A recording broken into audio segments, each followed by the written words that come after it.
too light. Hop on Alicia Kingston channel, take flight. Green queen, black queen, let's ignite. In the era where the Targaryens rule tight. Queens got the throne, steaming in the dark. Blackfish showing claws, dragons in the park. Kings letting drama, secrets in the chambers. Serpents in the realm, only fire can tame us. On the queen side, hands blood stained. Promises broken, power unchained. But the black's got strategy, dragons in flight.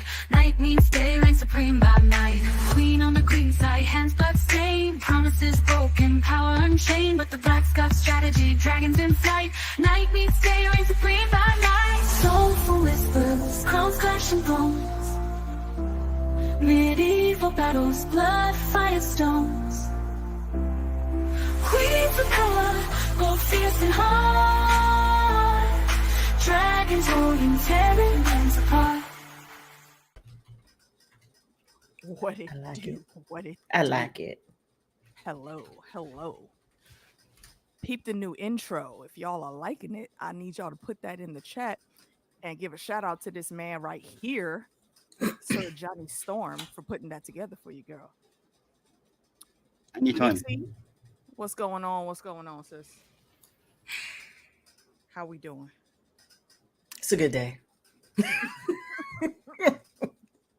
I'm still rolling on the high of this episode and like, you know how petty I am being? I'm blocking everyone who doesn't like it. That's where I am.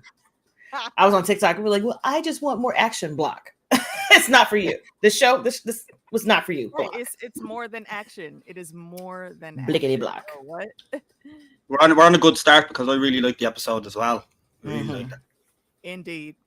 And y'all were here with us last night. We was in here cutting up. So, and yes, all praise to the homie, to the Wolf Pack. Absolutely putting these beats and intros together for us.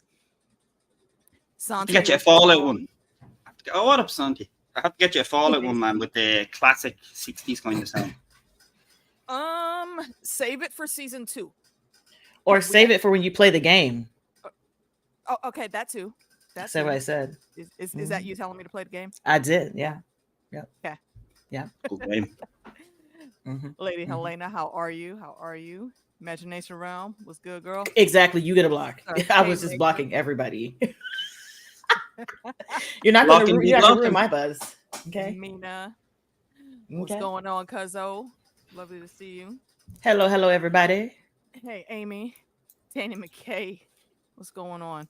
And y'all was in here cutting up. I didn't get to go through all the things, but I see there was some comedy going on. I appreciate that. Lady Bex, what is going on? If you got time, you want to come through, let us just know. And Fandom D Saints little brother, I think he's still in here. I don't know. He might actually be on his way to work. Lauren's Corner, Lauren, if you're still awake, ma'am. Just saying. Now, how dare you start on time? Listen. I know. Look.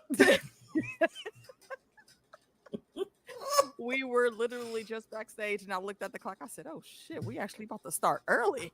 Right? Yeah, because the technicals have not been letting us live to start on time at all. Boo! Like, it's been horrible. Allegedly at work. Boo! Allegedly. Hey, Corinne. Lady, I hope he's still paid. Going on. Oh, he big shot now. He's getting that check. He's big boss man. Last time I spoke to him on DJ Wun Wun. Yep. Still big boss man. You little Cersei loving fuck. Salute, brother. It's been a while since I said that. It's been so long since I said that. At work, allegedly. Oh, Bex, are you at work allegedly too? I'm here for that. All right, so let's go ahead and jump in. There were shenanigans afoot last night, and there was a few things. Actually, let's start off. Johnny, why don't you give us your assessment of what was going down? How far do I go, or how far do I stop? Like, do you know what I mean? I don't want to jump ahead or behind. Just brief. Drop it out, and I don't know. Give us some starting off points, and we'll kick in from there. I guess we might as well go straight out with the Blackwoods and the Brackens. Am I saying the Blackwoods correctly? I hope they keep this theme. I know last season they did it younger, and now it's shown an older bunch. I doubt they're supposed to be the same people because one of them is dead. But I hope they keep it a theme where next season you get just another one, and for no reason at all, you just have a scene with them, and then I want to get the feeling every time you see these two houses, you know, it's just going to be a fight. Loads of people are going to die, and they kind of gave me that feeling with the opening. And I think when the camera zoomed out, you just seen your man dead off the Bracken side, but then you were like kept zooming out, and you're like, holy shit, what the fuck? Like, so look, yeah, I love that. I was like, what the fuck happened for there? a hot second, like we were in the screen looking like, wait, hold on, okay, so they got in a fight. We expected that, but then there were more bodies and more bodies and more bodies across the river.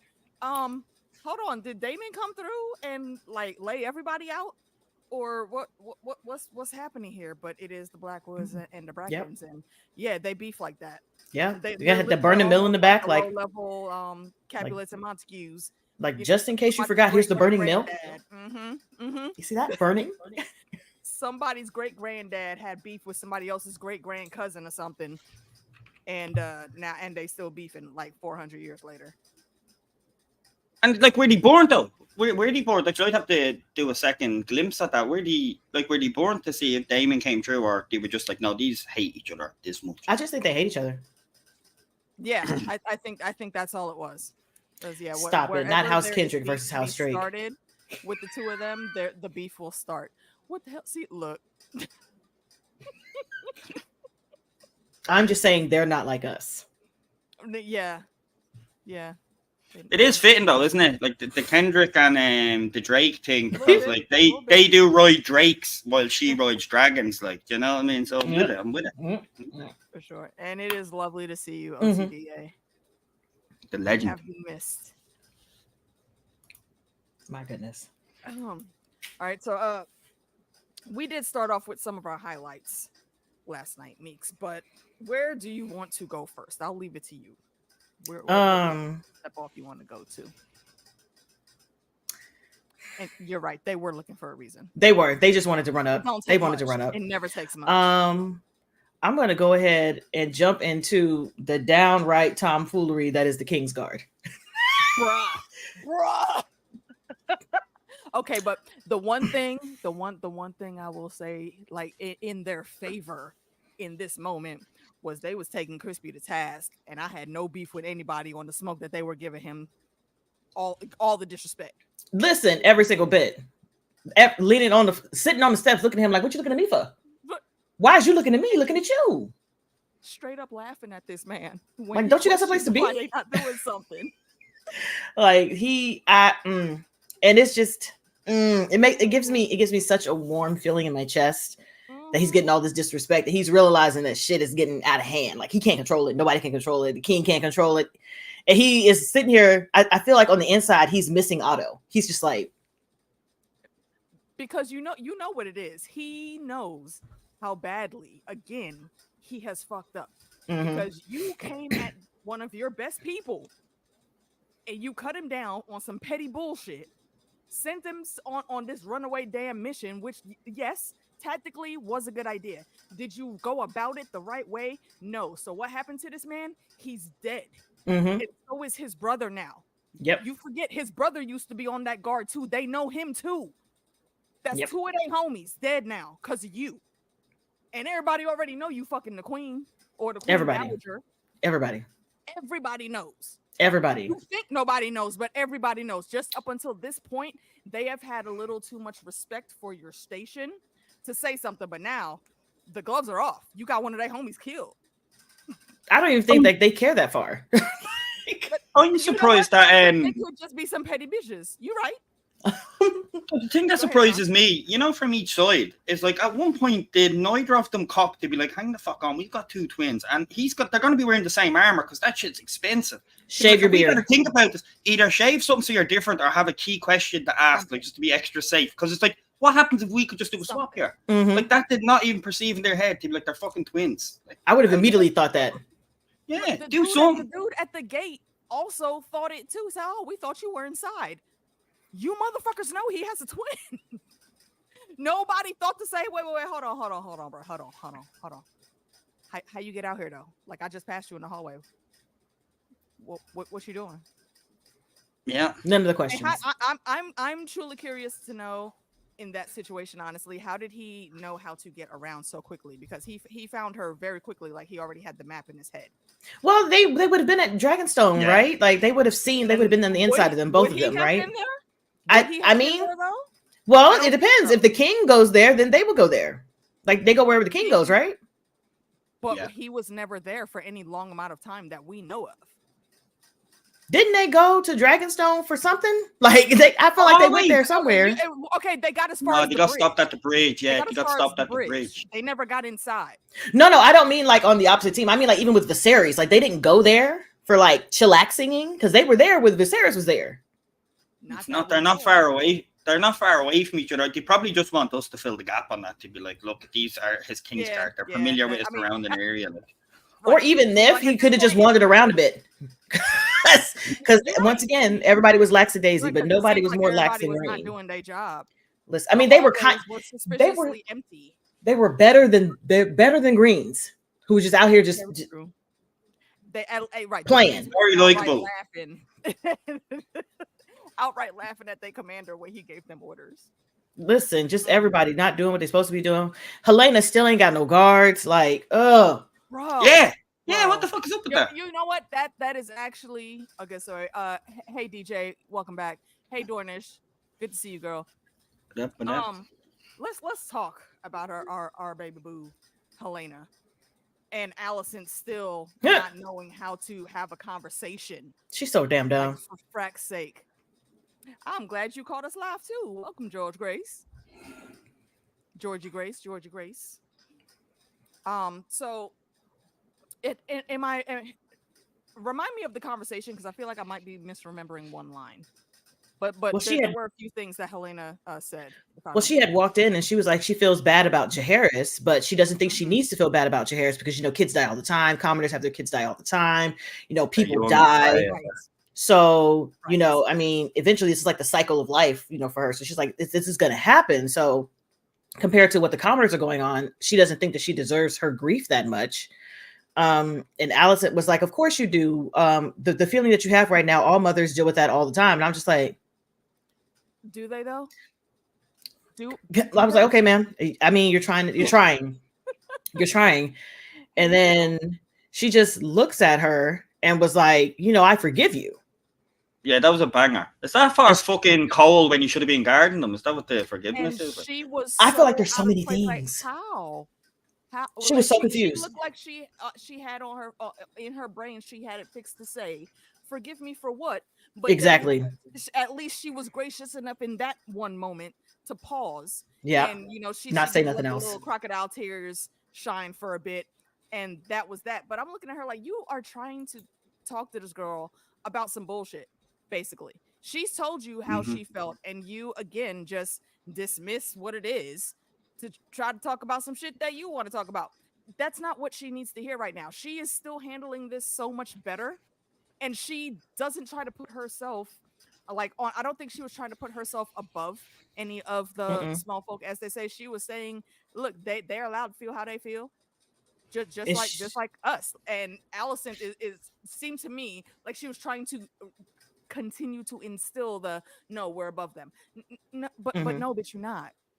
Your royalty, yeah. Yeah, well, nobody really knows what she was apologizing for either. And I was like, that's the best part about this whole entire scene. Because we all know Helaena is seeing stuff, right? We know she sees the future. We see stuff going to happen. So she could have been apologizing for something that hasn't happened yet. Or saying like, I forgive you for something that hasn't happened yet. Like, forgiving you for starting this mess because they find out that she, once again, she actually find out that she whoopsed again. Or the fact that the King's Guard was busy and wasn't protecting her because they had to clear the floor so they can get their bumping and grinding on. Like, or the fact that she hasn't been a good mother to her. She never taught her how to emote or anything like that. Like, she didn't pay attention to her. Like, all these things that she could have been apologizing for or forgiving her for. And we get no clarity on that yet. So we're all stuck like Alicent, like, girl, for which one? Yeah, I was the same. I was like, wait, which one are we apologizing for? Yeah, are you gonna say it, Alicent? No, just be quiet. Yeah, outside of the things that are to come, Mhm. Which one on that long list Mhm. should we be pulling out here? Alicent, of course, she doesn't know anything about the list. So Do you know what's crazy about Exactly. Helaena?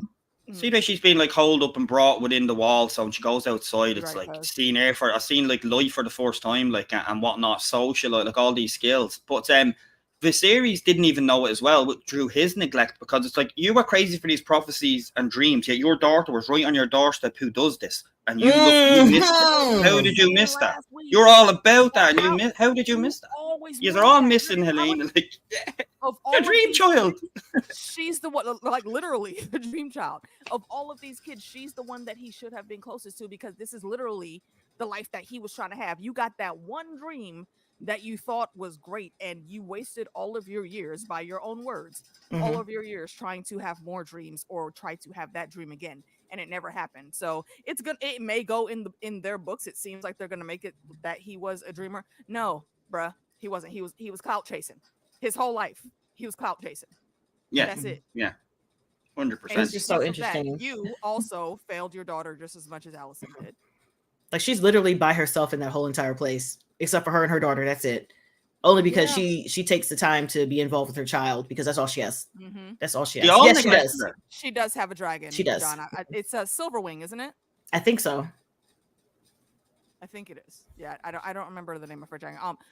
Y'all usually are able to drop that in the chat. Did they show her dragon in the show though? Was there an appearance I of? don't think they've showed it yet. But I do. No. Her dragon is Dreamfire. Dreamfire. That's right. Good name. Yeah, I do remember her being a writer in the books, and yeah, very fitting for her now that they've given her this persona for the show. It works very well. If Alicent got a dragon, hers would be what, Neglectarian or Medieval Muncharian or something. What would be the name of her dragon? Like? Yes, Cersei was a much better mom. Cersei was 10 toes down for her kids. She didn't give a fuck. She did everything for her kids. How does he bring Cersei into this? When she was wrong. Yeah, because come on now, it's fandom. I'm answering rhetorical question. That dude could not even be in the chat. If anybody says Cersei 3 times, fandom will pop in. The bear behind you. Scientific fact. It happens every time. Oh, brilliant. But yeah, you can say what you want about Cersei, but no, you absolutely know 100%. She loved her kids. She knew her kids weren't shit. She knew Joffrey wasn't shit, but she was like, I'm just gonna make sure that he's happy over here, so I can be over here, instead of being like Otto, being like, we don't give a fuck if he's over there, but I'm gonna be over here. So as long as he stay over there, I'm gonna be over here. Like you gotta draw the line. You gotta give him some distraction. You're not distracting him. So now he's nosy and being like, what you doing over here? And you don't want him over here near you because you're trying to plan. And he's like, I'm gonna push this button. That's what I'm gonna do. I'm gonna set it off. And he's like, please don't. That's why he got dismissed. That's why he's not there no more. He was tactful enough to know how to get around those previous guys. But those previous guys, and I'll say it even for he was around when Jaehaerys was still there too, right? So even for Jaehaerys and all of the things that he did that were very much of his own mind, and people did fight him on it a lot, but he always still did what he wanted to do, which was good. He is Jaehaerys the Conciliator. Otto was around for that. You would think by now he knows how to properly read folks to stay in their good graces, but very clearly he don't know what the fuck to do with Aegon. I don't think he paid him any attention. Which is so ridiculous, because all y'all talking about since this boy has been born is you want to put him on the throne ahead of his sister, but none of you assholes invested any time in properly trying to raise him or train him. Nothing. Just a waste. You upset about what you're getting right now. Come on, y'all. You're really getting the frat attack on the throne right now. Him and his buddies going around doing dumb shit out in public. Like it's once again, it's a war. Didn't you just declare war in the last episode by like throwing a temper tantrum in your room, and now you out here with these people? You could have gotten killed in that brothel, sir. And here and therein is another great segue. Let's get to that brothel scene. Dicks! My boy is over here. Well, yeah, first of all, okay, so you know what? I'm gonna say, I wasn't looking for any of the peens. However, I have always said, for my straight sisters out there, I was hollering for my boy 11 boys out there, Game of Thrones has never really been good to y'all. on the body part showing as they have for like me and my straight brothers, and it, you know. So I'm glad y'all got a little something that didn't have like disgusting boils on it, like Ma'am, they that have wasn't a on little the something. I brothels. don't know what prosthetic they pulled out. That was literally like a ruler. Like, ma'am, you are barely around the tip. Why? Who picked this prosthetic? Who picked it? Oh, we talking? Yeah, I thought we were talking about Aemond. No, the one that was in the corner. Yes, I was getting to Aemond, but they started the one that was in the corner. That was the whole side. I'm like, who picked this one in the corner here? She was over here struggling, and he's just in the doorway. Like, sir, she put it in the notes. She needs a pillow or something. Like, that one. Can we like fix it? Girl, ASMR artist, man, leave her alone. I'm like, my God, like my God, oh my goodness. I'm like, y'all could have picked a different prosthetic. Why'd y'all pick that one? Who told y'all to pick that one? Okay, yeah, that's right. I forgot when. That was well remembered because that was a while ago. Listen, that was the one that was in the corner. I literally hollered in my reaction for like at least a good 4 minutes, that whole entire scene, and then we got to Aemond being degraded like that, and I was hollering again, but not like in a oh my God, but in like a why, like Mance was in there literally just minding his business, minding his own business. What's up, bruv? Minding his own business, and getting what he paid, what for he needed.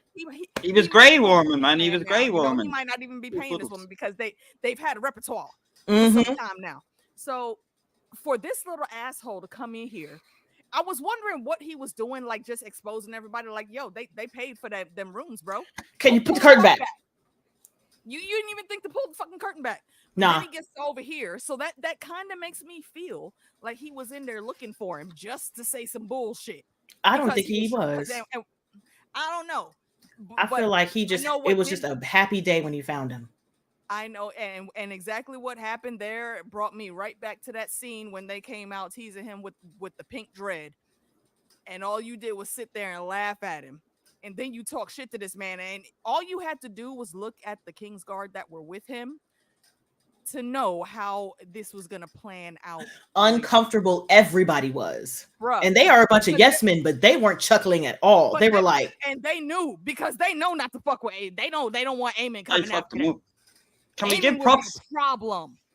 Can we give props to Aemond putting his armor on? AK. He put his own armor on when he was walking out. Like he did. You could see it in his face. That's the best part about his acting. Ewan's acting, like you could see him being like, "Oh my God," to being like, "You know what? Fuck this shit." For a hot minute, he almost wanted to curl back up in that little ball. He would have if this was little 6-year-old Aemond being picked on by his brother, but now them days is over. Bro. He was like, fine. He was like, you know what? Full on dick on sight. Right there. Look here. I didn't expect it. I was like, oh, balls. Oh, you see the balls from the back. Oh, no, we see the pee. Oh, my gosh, no. But I was like, well, this is a moment of power for him because he was like, you know what? You can say whatever the fuck you want to say. I'm going to walk out of here.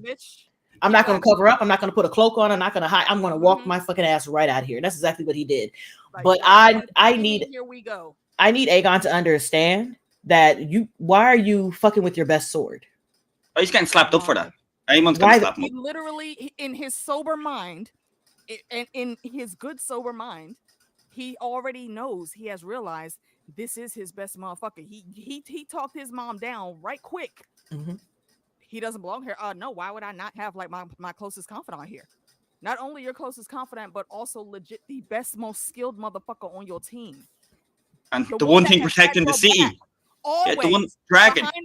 With all of this fuck shit that you've been doing since before they were trying to get you on the throne. The man, this little kid was 9 already. Remember that? And he's saying, he was like, look, I wouldn't be like you if I was in your position. I would do my duty. The motherfucker had the game on lock right then. He knew what he needed to do. And this is who you over here trying to laugh at at the whorehouse because you found him with the chick that took his virginity. So what? Do you think you're gonna have to pay for that? Aegon might be king by name, but it's like if Aemond took his dragon out of the city, what's the only thing stopping them going into the city? Is him and his dragon. Like that's it. Well, I feel like a little bit that's what's gonna happen in the next episode. Like after all this goes down, he's just gonna be like, I'm getting the fuck out of here. I need to get up. Like you're not gonna tell me what to do. You disrespect. I'm out. I'm gonna do what I want to do, and I'm gonna show you how to get it done. And I think that's why let me we're give going to see them leave instead of being like, oh yeah, he gave him an order to go over here and do this. No, he was just like, I'm finna do what I want to do. If I stick around here, I'm going to kill you. Let me give a sidebar to Bex real quick. Yeah. Ma'am. I understand. I understand. Like, they didn't get... No, Larry's Larry's was in. Larry's was in this episode. No. We're talking about breakback, breakbacks, baby. We're talking about that breakback. No, we're talking about the pop, cat, boom. You got to bring it back to making it a band. Boom, cat, like on your back. We're talking about that. Got it. Oh yeah. That was the guy who was the hand of the series, wasn't it? Yeah, I know. Oh my God, that sexy man. I would just like to say I appreciate my chat room. I love how y'all think, and I love all these little things that y'all come in with because y'all always on point. Correct. Like, we didn't get none of that. I would have killed for some of that. We didn't get that. We got the random long one. He is not quiet, sir. Okay. Like the random long one out of nowhere. To let Sir Long have his moment. Just trying to visualize Aemon's small dick. Listen, the naked mutilation of that man. I can't wait for him to bust his brother in the back of the head. Back. Yeah, he's definitely going to do that back tenfold. I do not know when, but I know Aemond. Mm-hmm. I would be very, very surprised if they don't give us a little something on the back end for that. I'm excited. Aemond is not a little scared. Tiny Aemond, pink dress. He's a problem. That man is a problem. He is a problem. And if he wanted to right now, Aegon, he could take that shit from you. He don't even exactly have to, he can take that from you. That's what's so scary about him doing that to him. Like, he could literally kill you. Tell him different. Can't nobody in there. The only person who'll be able to stop him is Crisp and Crunch, and Crisp and Crunchy Munch is out. Maybe. I said could stop him because he doesn't, because nobody wants him in charge. Right. His own people don't care about him no more. No, you are a figurehead. You out here playing, wasting the crown's money. Get out of here. I wouldn't say he has a Napoleon complex. Maybe when he was a child, he did, but he's not that tiny kid no more. I feel like he's bigger than Aegon now. Question: is the Napoleon complex like seeking for approval of others, or is it just that I'm a small man and I need to be small big? Man. That's I think he has more of the approval problem. Like he'll do whatever somebody wants him to do as long as they like him. You know what I'm saying? That's what Aegon's problem is. Because when he told them people like, oh, you're supposed to be, was it celibate, or what is it supposed to be? What's the word that he used? What, the Kingsguard? Yeah, the Kingsguard, they are supposed to be celibate. Mm-hmm. So like, you're not supposed to do that, and they just laughed, and he was like, Right. See, and there is where I'm wondering, like, are you thinking maybe this is why they feel the way they do about Crispy? Because Aegon did notice that shit. He ain't say nothing about it yet, but he did notice. So I'm wondering if they're going to pay that off at any point in time. I don't know. What do you guys think? John, what do you think? Do you think that they're going to have have Aegon and Aemond find out that Crispy has been banging Mom? Yeah, it can be revealed. I think he'll tell Aemond when they go out, because they will pair up together to fight at some stage and whatnot. The way they've even said it at the council table, like they will meet up. They'll need Aemond's help, especially after we'll talk about the other scene with the dragon chasing them through the forest. Love that scene. And yeah, they absolutely will. And I think Aemond is the type of dude where he probably look at him, or Aemond will probably say to him, was she good? Was she a good layer? So he'll probably say something fucked up like that. He doesn't care. Do you know what I mean? Aegon probably under Crispy's skin. Yeah, you know what? Yep. He would be the one to come in with the one-liner that would completely mind fuck him. Because he's been keeping him in his confidence, and I have been wondering, is Aemond just playing the long game with this dude? Because he's never really seemed like he really liked him like that. Doesn't care. So it's interesting once we take more of these things into context. The only reason he didn't want the throne, because remember when Aegon says to him, saying, you can be the king, I'll leave, and then Aemond just grabbed, and he stops for a second, but then he's like, no, you're not going anywhere, because Aemond knows all the bollocks that comes with it from being around Cole so much, raising them, and he's like, all that bollocks? No. And he's like, if you run, I have to be that bollocks. No. And that's why he's happy to have Aegon play that position, because if he killed him or fucked him up, he's like, bollocks, now I'll probably be put on the throne. Do you know what I mean? Don't want that. Here's the thing. With what Phil is saying here, as a parallel for what you were saying also, I don't think Aemond would have to kill him. No. I think Aemond is that good in his set right now. He could just legit dethrone him and watch him sit and wallow and cry about it. He doesn't have to lay one hand on him.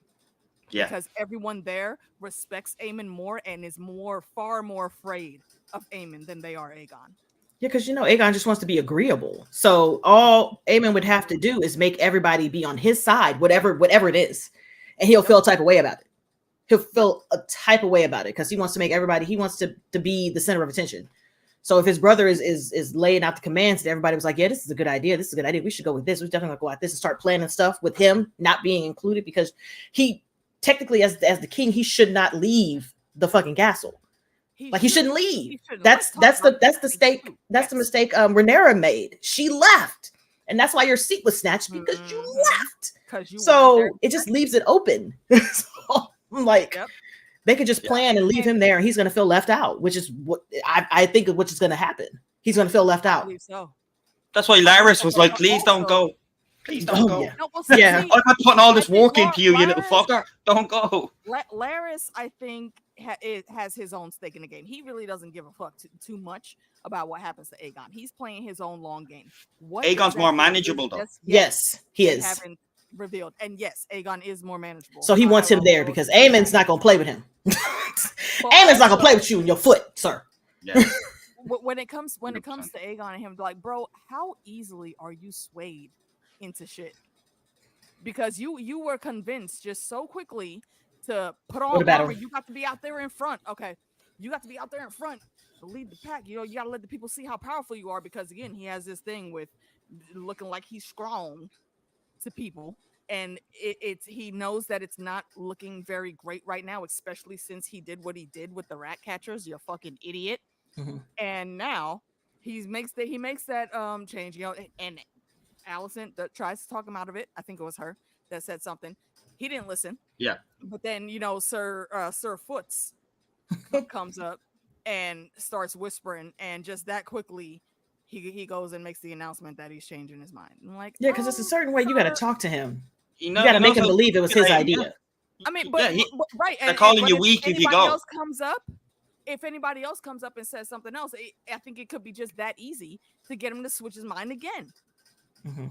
Like maybe I won't look him on the throne, but I'll ride out with them and then come just camp or come back after that. Just something like that. Like, dude, you wishy-washy as fuck. People already thought that you were weak. Now they think that while you're calling your big sister cruel, you're the one that's really cruel because you just killed their people. Your boy Crispy, he just got 2 very good men killed that were friends with everyone under his command, and they're already showing him all the disrespect. How far do you think that how it's not going to be that far to get from the hand to the king being on everybody's shit list? Like, you kind of halfway already there, bro. Like this whole situation is just not looking good for Team Green, and you don't have Otto, the whiteout master, the taskmaster, keeping everybody in line. Correct shit, What do you think about Rhaenys picking up on that when they were burying the twins, and where she turns around to Rhaenyra and says, she's like, she doesn't say specifically it wasn't Otto, but she's like, no, it's more like warm blood or something. Yeah, she's like, this is definitely not something that Otto did. Yeah, I just straight away to know, like, the way she could just clock stuff, she would have been an amazing queen. Like, all of this would have been avoided if she was on the throne. Like, the entire thing would have been avoided if she was on the throne because she's so strong and commanding, and she's smart, and she listens and pays attention. Like, my gosh. So I'm glad that Rhaenyra has her on her side, but the way she clocked that, she was like, this is dumb as hell. Like, this is not a smart Otto move. Otto would never risk 2 like well-trained, strong, worthy guards for some shenanigans like this. He was not here. He was not here. That again is why I said that again, we all can agree. I think Antonisi absolutely should have been on the throne. But by taking the situation as it is, we've always thought that she would make an impeccable hand. Like, there's nobody else that should be hand for Rhaenyra. I was going to say that, especially right now, because she's been trying to school Rhaenyra since she was a little girl. She's seen the shit coming a mile away. Yeah, she definitely did. Trying to give her them prep lessons. She definitely did. It took some years, but Rhaenyra knows to listen now. But I do appreciate that she is like trying to get her to go through all avenues of resolving this as peaceably as possible before shit hits the fans with the dragons. Because I feel like Rhaenys knew that if she didn't give it one last gung-ho try, that, you know, like it was coming out. Like, could you just give it your best shot? She knew the dragons were coming. She was dreading it, but she was like, the least we can do is try one more time. Just one more time. Yep. And then after that, it is what it is. And now it's about to be it is what it is. Right, because that's the thing we got to remember. You know, Antonisi don't care about beef. Okay, my lady has custom armor. Let me remind y'all, the sea snake, the man who we know has built up his family's name and wealth and all of the respect on his own back. There's not a whole lot of lords that can say that. Not a whole lot of the high lords anyway that can say that. Yeah. So this woman is ready for battle at the drop of a hat. If you need somebody to throw hands, you absolutely can call Antonisi, but she will try to be as diplomatic and peaceful as possible. Empathetic, yeah. She cares about blood. But when it's time to, you know, if you need to catch these hands, well, you finna catch these hands. Real quick, just to address what Santavia's here, you have questions about he's our best sword claim. Now you're talking about Aemond. Who do you think on Team Green is a better sword than Aemond? Probably Crispy Crunch, because he taught him. He remind you that Aemond has bested him in like every sparring session that we've seen them in. But that's sparring. Older teenager years. That's sparring, and he's also a prince. He's also a prince, so you can't be out here trying to kill the prince for real in the sparring. That's why I'm thinking like Crispy still might be better than him on the green side. Like, it's just those two though. I don't know about nobody else. It's just those two. You got a whole lot of cannon fodder on the green side. What's the name of the baldy dude? You know, I don't know if he was like the original leader of the Kingsguard when Rhaenyra was young. Remember when she picked Cole? Westerling? What happened there? Yeah, is he still around? No, was it Westerling? Westerly or something like that. I feel like it was the guy that we've seen everywhere. Hold on. I feel like it was I see this actor McTavish. Was it him? Was it him playing him? Because he bald. Sounds about right. He looks like your man Breakbone's dad, to be honest with you. Just a big chiseled man. What about him? Where's he gone? Did he get killed or something? I've not seen him once. I don't. Yeah, I think he just went back probably to wherever he came from, wherever his family was. I kind of would have expected him to pull like a Barristan Selmy, and he was Harold Westerling. And go hang out with Rhaenyra, because you know, he does have some respect, at least as far as I've seen. I could be misremembering something. He does have some respect for Rhaenyra, and absolutely had respect for his king, and Rhaenyra was the chosen heir. That's all I can think of then as far as swords. If he's gone, then Aemond seems to be the top dog for their team. Because and all of the Kingsguard, and y'all let me know y'all's thoughts on this, but everyone that we've seen that's a Kingsguard now on Team Green, why do they all look like some new recruit young bucks? They are Aegon's friends. They are all if you remember the people he was in the throne room with talking about naming his dick, those are the people who are on his Kingsguard. Those guys who were sitting there leaning to him, listening to him talk. Those are the exact same guys. You are correct. Yeah. Yep. Wait, Sir Hunch and Munch. Yeah, that's his name. I appreciate that. So Hanson went to his gone.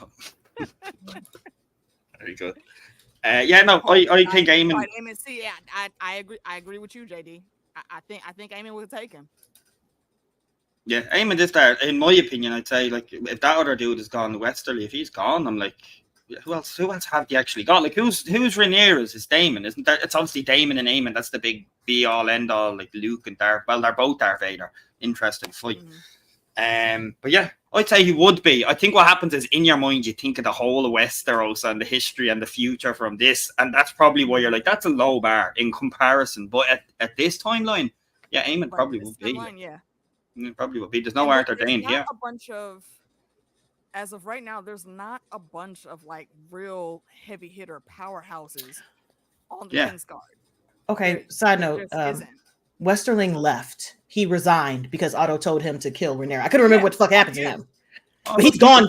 He's gone. So he's doing a Barristan. No, he's absolutely doing a Barristan then. That's what I'm saying. I feel like they have to bring him back at some point because he did speak up for Rhaenyra. He just I think Crispy knew better than to try him.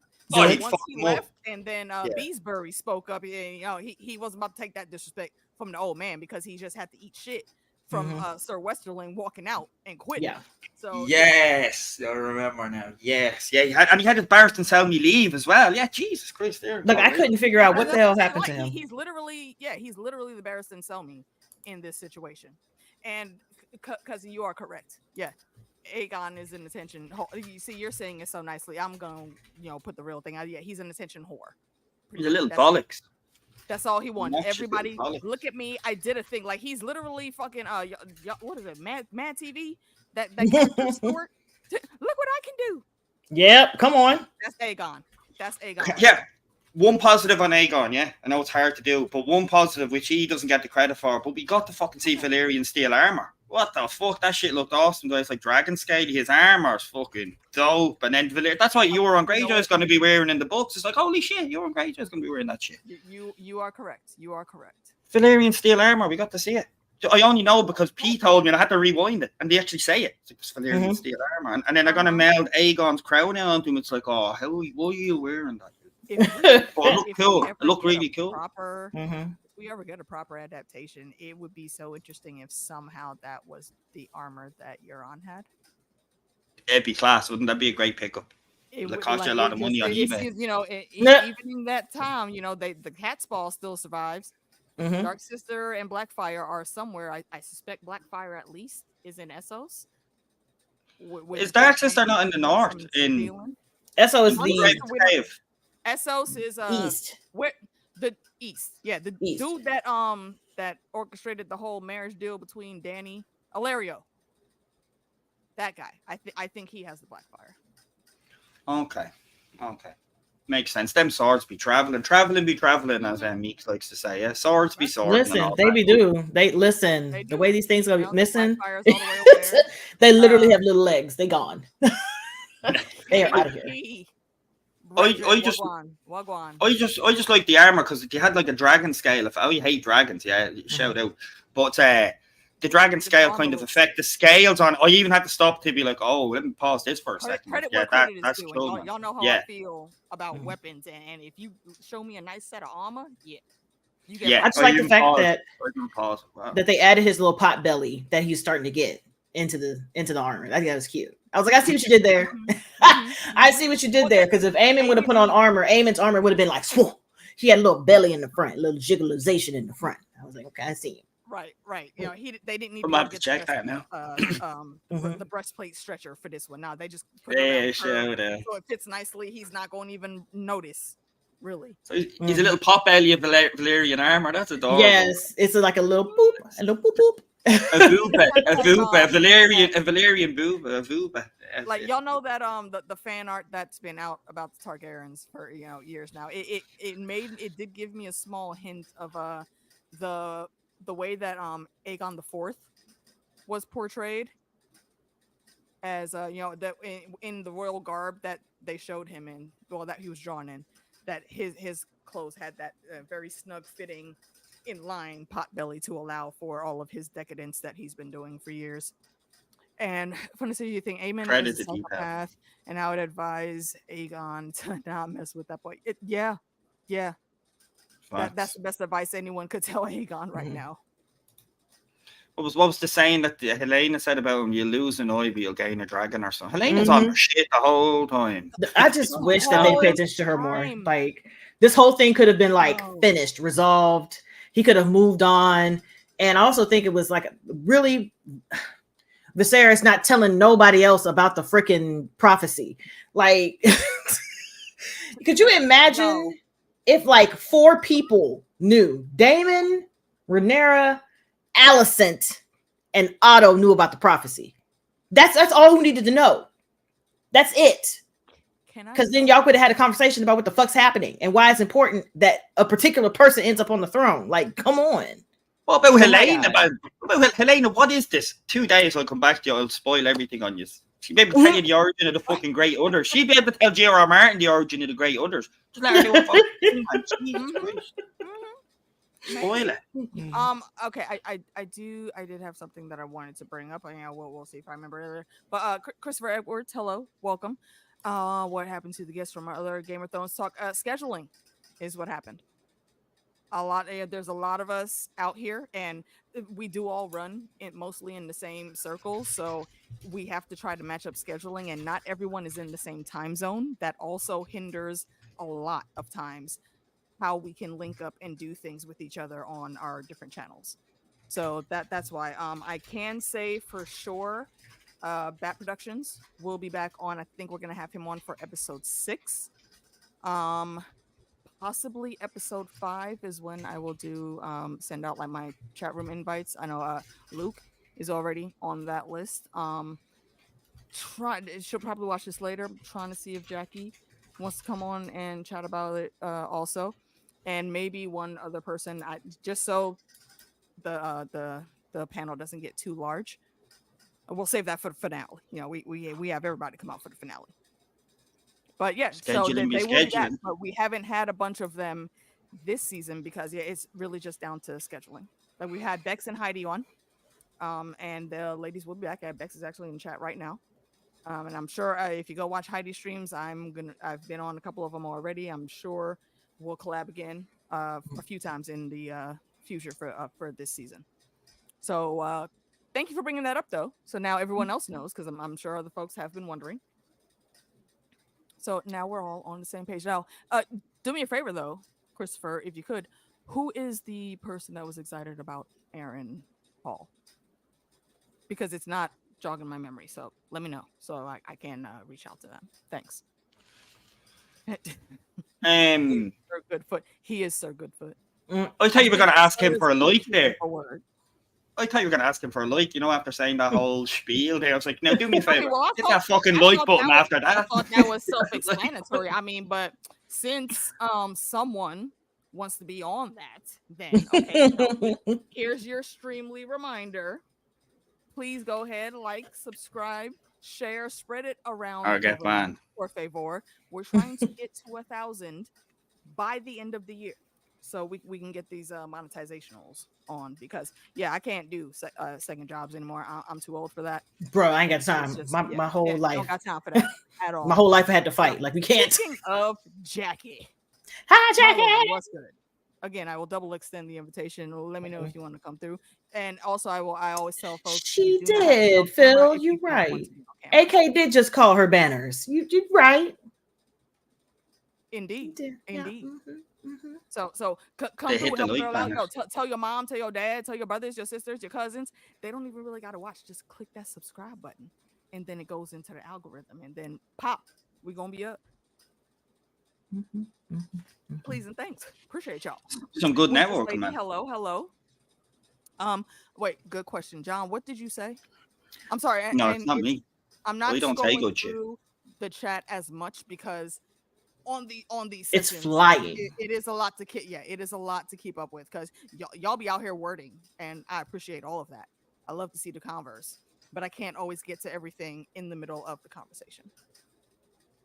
How would you know they're wearing Converse? They could be wearing shoes. I'm ignoring you if you've put something up and I haven't seen it. I also don't have the YouTube chat open, so I do. It's flying. Throw out another subject, y'all. Expound and let me pull up the. Can we go straight into the Harrenhal and please? The Aemond full of medieval. Yes, we got a lot to say on that. Go ahead.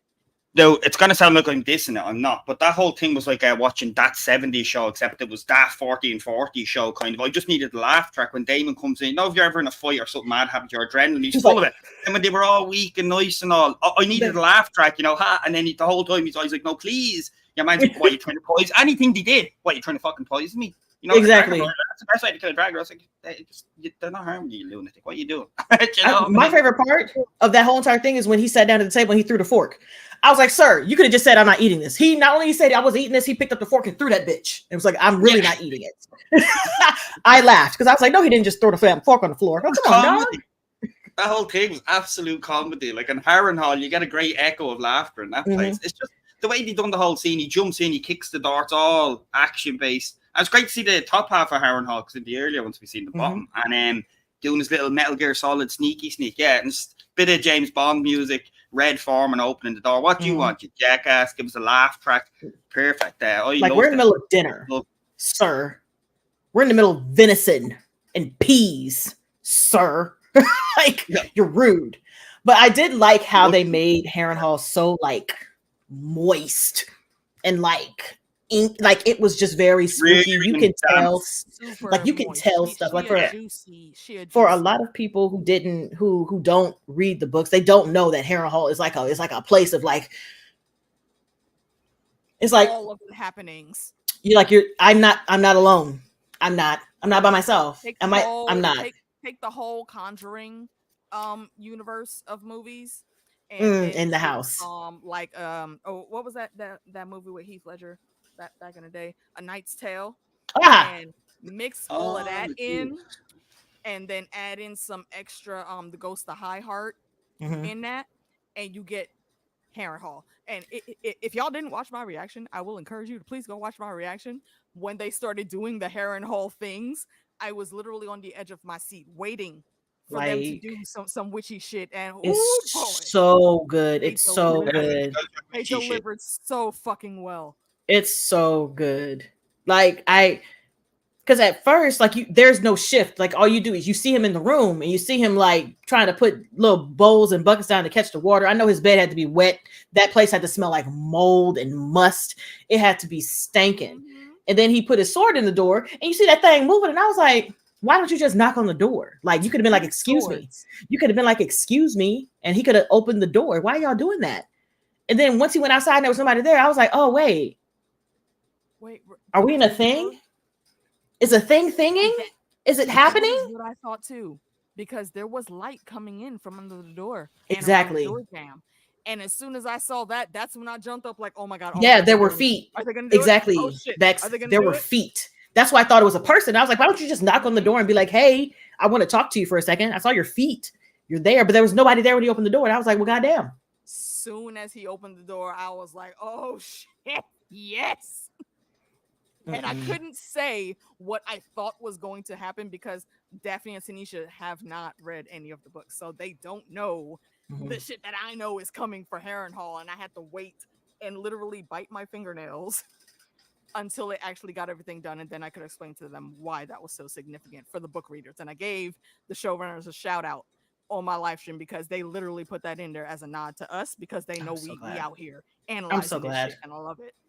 I'm so like him going in there, turning the corner and with his sword up in the air and then seeing a young Rhaenyra sewing that baby's neck up. Like, you always run and leave me cleaning up your messes. I was like, bruh, this is now The Shining. The ghosts have gotten your dossier. The bear on the bed. They know your sins. Do you know who I thought that was? I thought that was Viserys' wife Emma, and that was the child that should like. At first, I thought so too, and then they hit that corner. I was like, "Oh, Millie, what are you doing here?" And then it's young Rhaenyra. And at the end of the episode, we see that she is going to clean up his mess. So the premonitions, we have Melisandre back in the day. Rivers has entered the fray, y'all. You know, I mean, you miss Melisandre, you've just see she's in the game now. And I think the best part about that is that when the actress is talking, because I always watch everything with captions because I'm so used to watching stuff in foreign languages. Absolutely. They didn't give her a name. She just has text, no name, just text. And I was like, y'all some tricky bitches. You some tricky fucking bitches. I see no name. They gave her no name yet. We don't know who she is. They're keeping it vague because they know we know who she is. Yes, the book readers know who she is. But everybody else is like, who is this bitch? She's crazy. Gonna be surprised. But I like the fact that have a good storyline. I like the fact that people are immediately associating her with Melisandre because they know it's like mystical. They don't know what the hell's going on, but they know this bitch ain't right. They know she got something going on. What did she say to him? You're gonna die here. Yes. Yeah. I go back and then she walked off. You're lying, bitch. You know what I mean? But honestly, that's just what melts. Crazy shit. Sorry, I guess. First she did that, and actually, I kept this up just to say, hey, Tanae, I could be misremembered, but I don't think we've seen you except maybe for one episode this season so far. So welcome back. Hello. But yeah, when it comes to all of that was going on, just a little tidbit to connect the vibes for y'all that don't know the inner workings, and it's not spoilerific, but again, there are several houses that have had Harrenhal holding, and this character here, she's gonna try to claim it on some other stuff. Okay. And she is also connected by blood, if I remember correctly, with a character that we're never going to see unless they actually do that part of the series. But they called her Mad Lady Lofton, and that name holds a lot of significance because like they also called her like she's a witch queen. She would steal kids and drink their blood. That she could shapeshift into a giant bat and fly around and cause all types of sorcery and witchy and fuckery. Hey, And Amy, that you're person, correct. Amy, you're her right. family, they're connected to House Went. That they were like the precursors to House Went. And who do we know in the main story from Game of Thrones that's from House Went? House Tully, namely Catelyn Tully, who married into the Starks, a family full of bloodlines from the others, the children of the forest, the first men, and literally all magical beings in Westeros.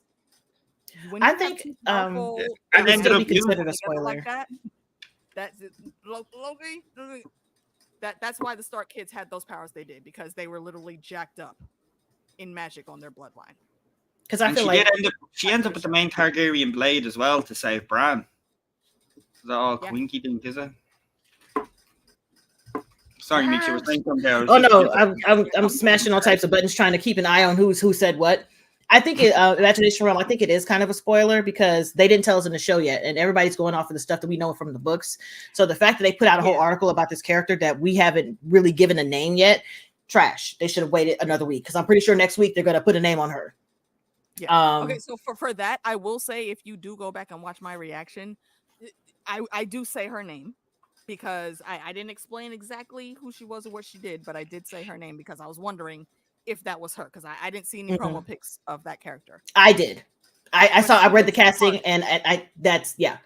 And then Amy said something earlier, like she said, you'll die in this place, and notice that Daemon didn't go after her to beat her up or kill her. He dead. Shot the bucket. Damon shot the bucket straight out.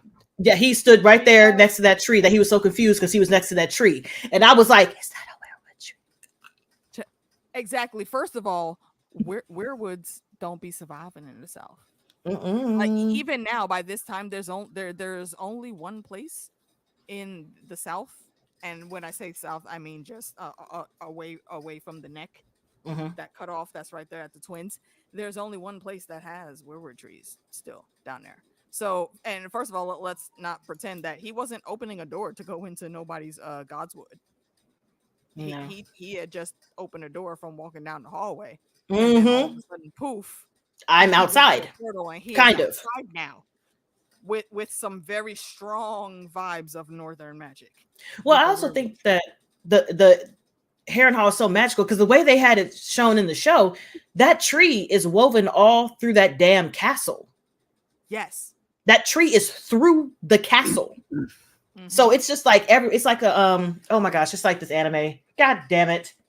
And it's also kind of like Dead Space, if you ever played the game, where the little juicy things the necromorphs are everywhere and they pop out because they are attached everywhere, and you got to go to the place to get the big juicy thing at the end. That's what the tree is like. The tree is sitting there, and its little tendrils are like going everywhere. The nodes of The Last of Us. Yeah, you step on one. You start. That's a great. You step on one point that goes through to the source. That's a great pickup. You just had me thinking here on just a random. Do you remember back? I don't know what season it was in Game of Thrones. Like, it could be fucking 4 or 5, whatever. When Daenerys is she's in Essos Pentos. She's somewhere in the east. I can't pick the town. And you see your man climbing the fire ladder, and Quaid turns around and says to Dany, "Yeah, dragons are back in the world, so magic is getting stronger." Daemon flew and landed in Harrenhal with the dragon. Am I gone weird with it? Where it's like his dragon, their magic, so she's on her shit as soon as he's there. Because that's technically like two different types of magic. We got old Valyria magic, and then we got the where we're first been. We've been here magic, so the magic was magic. They bounce off each other, kind of thing. Yes. Yeah, so they do, and it's heightened, especially I think around Harrenhal, because that's a very haunted place. Like, if y'all don't know the story of Harrenhal, we did touch on it a little bit, but I'll give a few more ad libs here. It was built by this guy named Harrod the Black.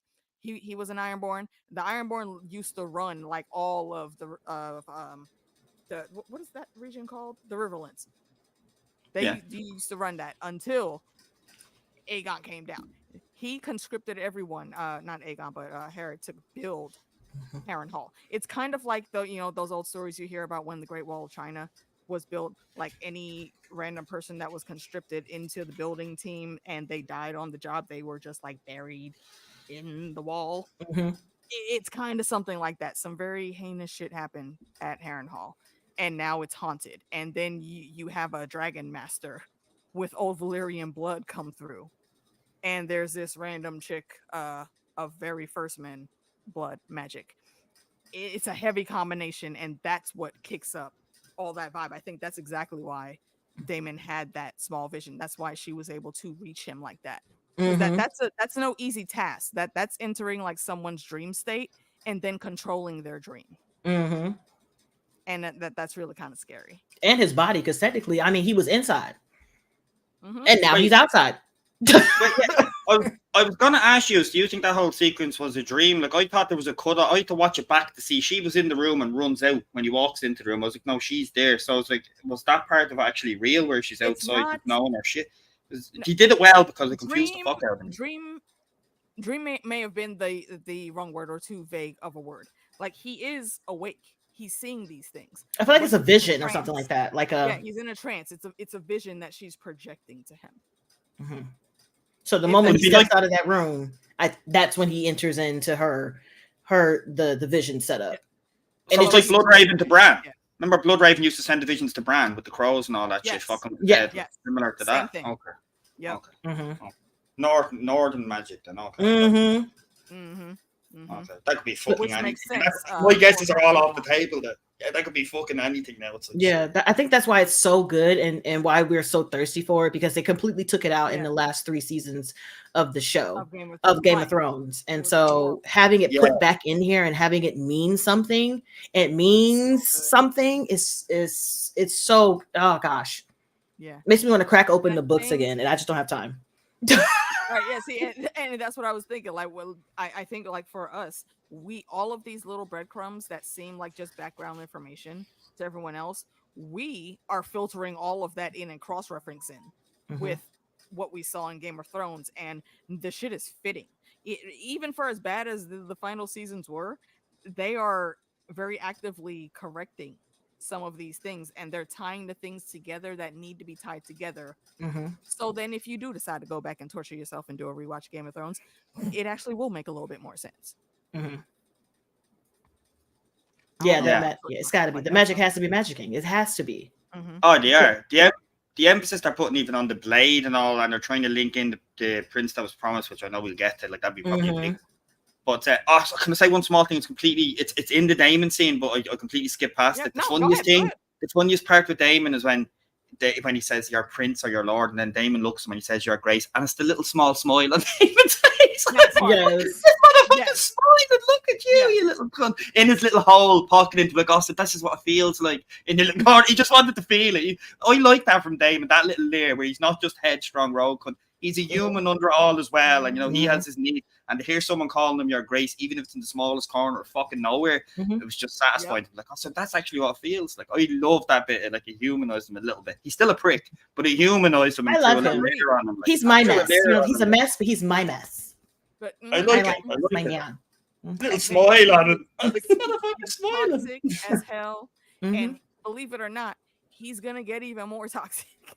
Listen, I'm just like, I'm ready for it. I understand it. I get it. And a lot of people, I've been in my comments on my videos, there are quite a few people who are like, who don't really understand what the show is doing with Daemon, because they're making him a true gray AF character.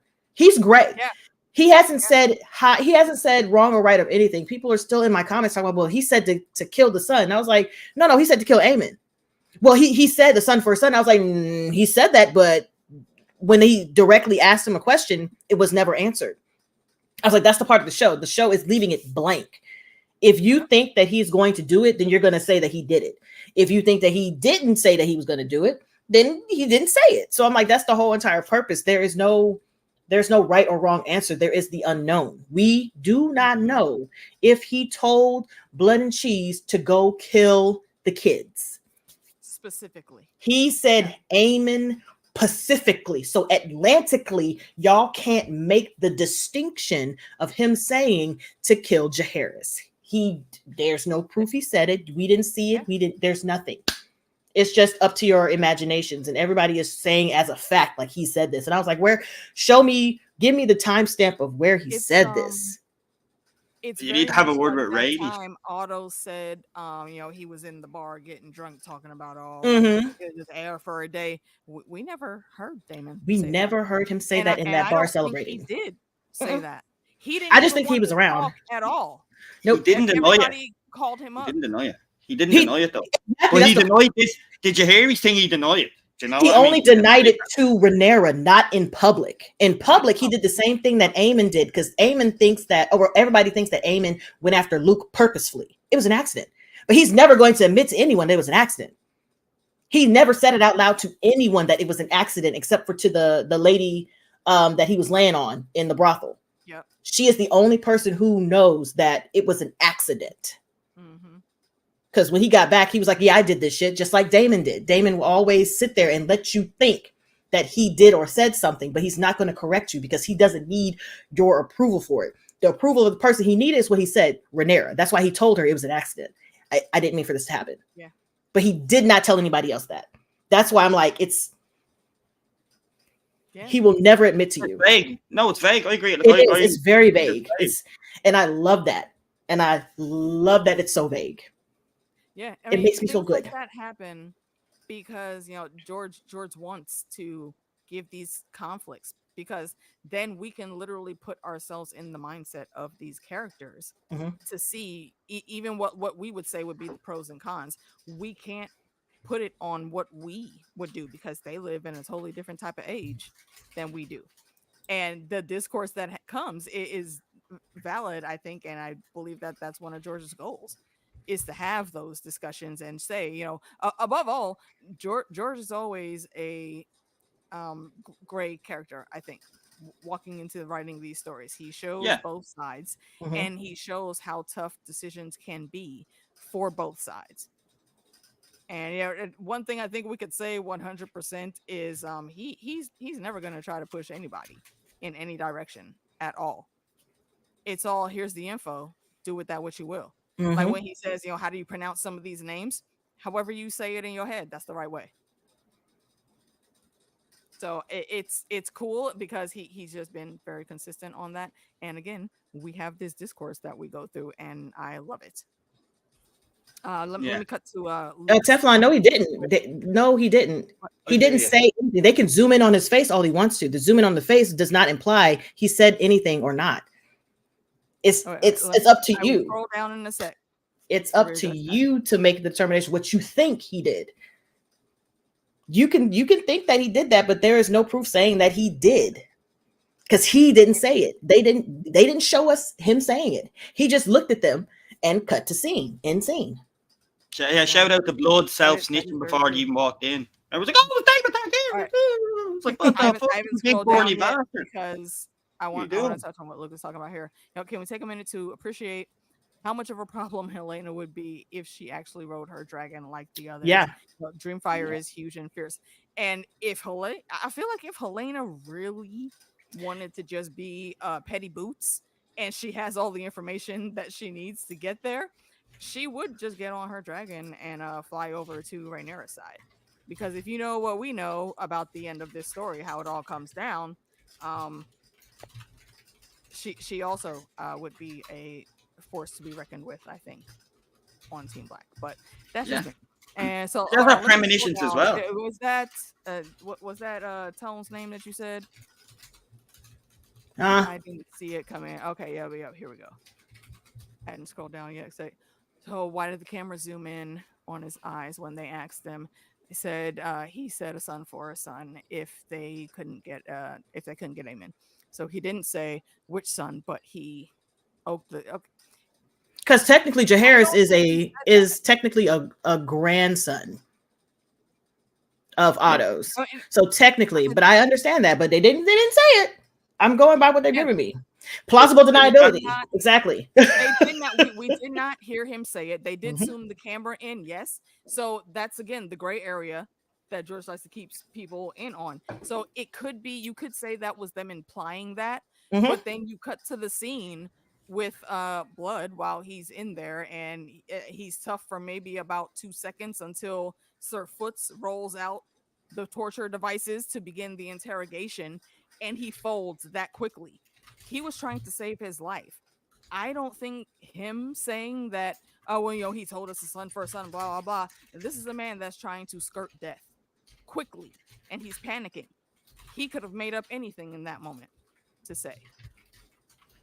So that just it's open for alone, debate, isn't it? just basing it on that, I can't say that, you know, Daemon absolutely gave the order. Do I Wait. think he did personally? I think he did, but they have not specifically shown that, so I can't say that that's canon. I would say that he also, did as what's up, well, Tone? Thanks for coming and he through, just bro. knew how much of a fuck up it was afterwards. But I mean, he didn't. We don't know if he said it for sure. Word up, Why word didn't up. I wouldn't expect Aegon because he's a fucking tick. Why didn't Laris though use blood to pick out the rat catcher? Because I said the same thing. I was like, he could have just been like, hold on, before I bash your brains in, bring in them rat catchers, line them up. Which one? I think That one, bet. I think he did point him out. I think what the reason Must that have been we a did fucking that scar was shot. just a ruse. What are you saying, okay? Listen. No, I think that was just a ruse to make people think that, you know, okay, yeah, he went in here, he did this monstrous thing, but it's Aegon, Okay. so him taking action like that obviously is going to go left because he's not acting rationally. Yeah, fair point. Yeah, his emotional state comes in. Yeah, fair point. And Laris is probably like, I'm in your good books if I do this. If I let you do this. Yeah, I don't think that they pointed out anybody because they brought him in immediately and he bashed his head in. Like it was all the same scene. There was no cutaway. He was like, hey, so thank you for giving me the information. Are you going to kill me? No, I'm not going to do anything to you, but he could do something to you. He came in and busted him in the head. So I don't think there was a chance for him to point out anybody. I just think that they knew rat catchers and they were like, bet. And Aegon was like, bet all the rat catchers, get them. Okay. Dinar was good. But yeah, the unreliable narrator, you know, is running deep. Yeah, pretty much. Exactly. That's why I'm just like, I like seeing the who thinks that he did say it and who didn't. Because I think he said it as well. The glove don't fit. Because that's the type of guy he is. He's a reaction guy. That he's just like Aegon. He's just like Aegon. They are of the same ilk. Where if you hit me, I'm hit you back, and I'll be like, shit, I should have did that.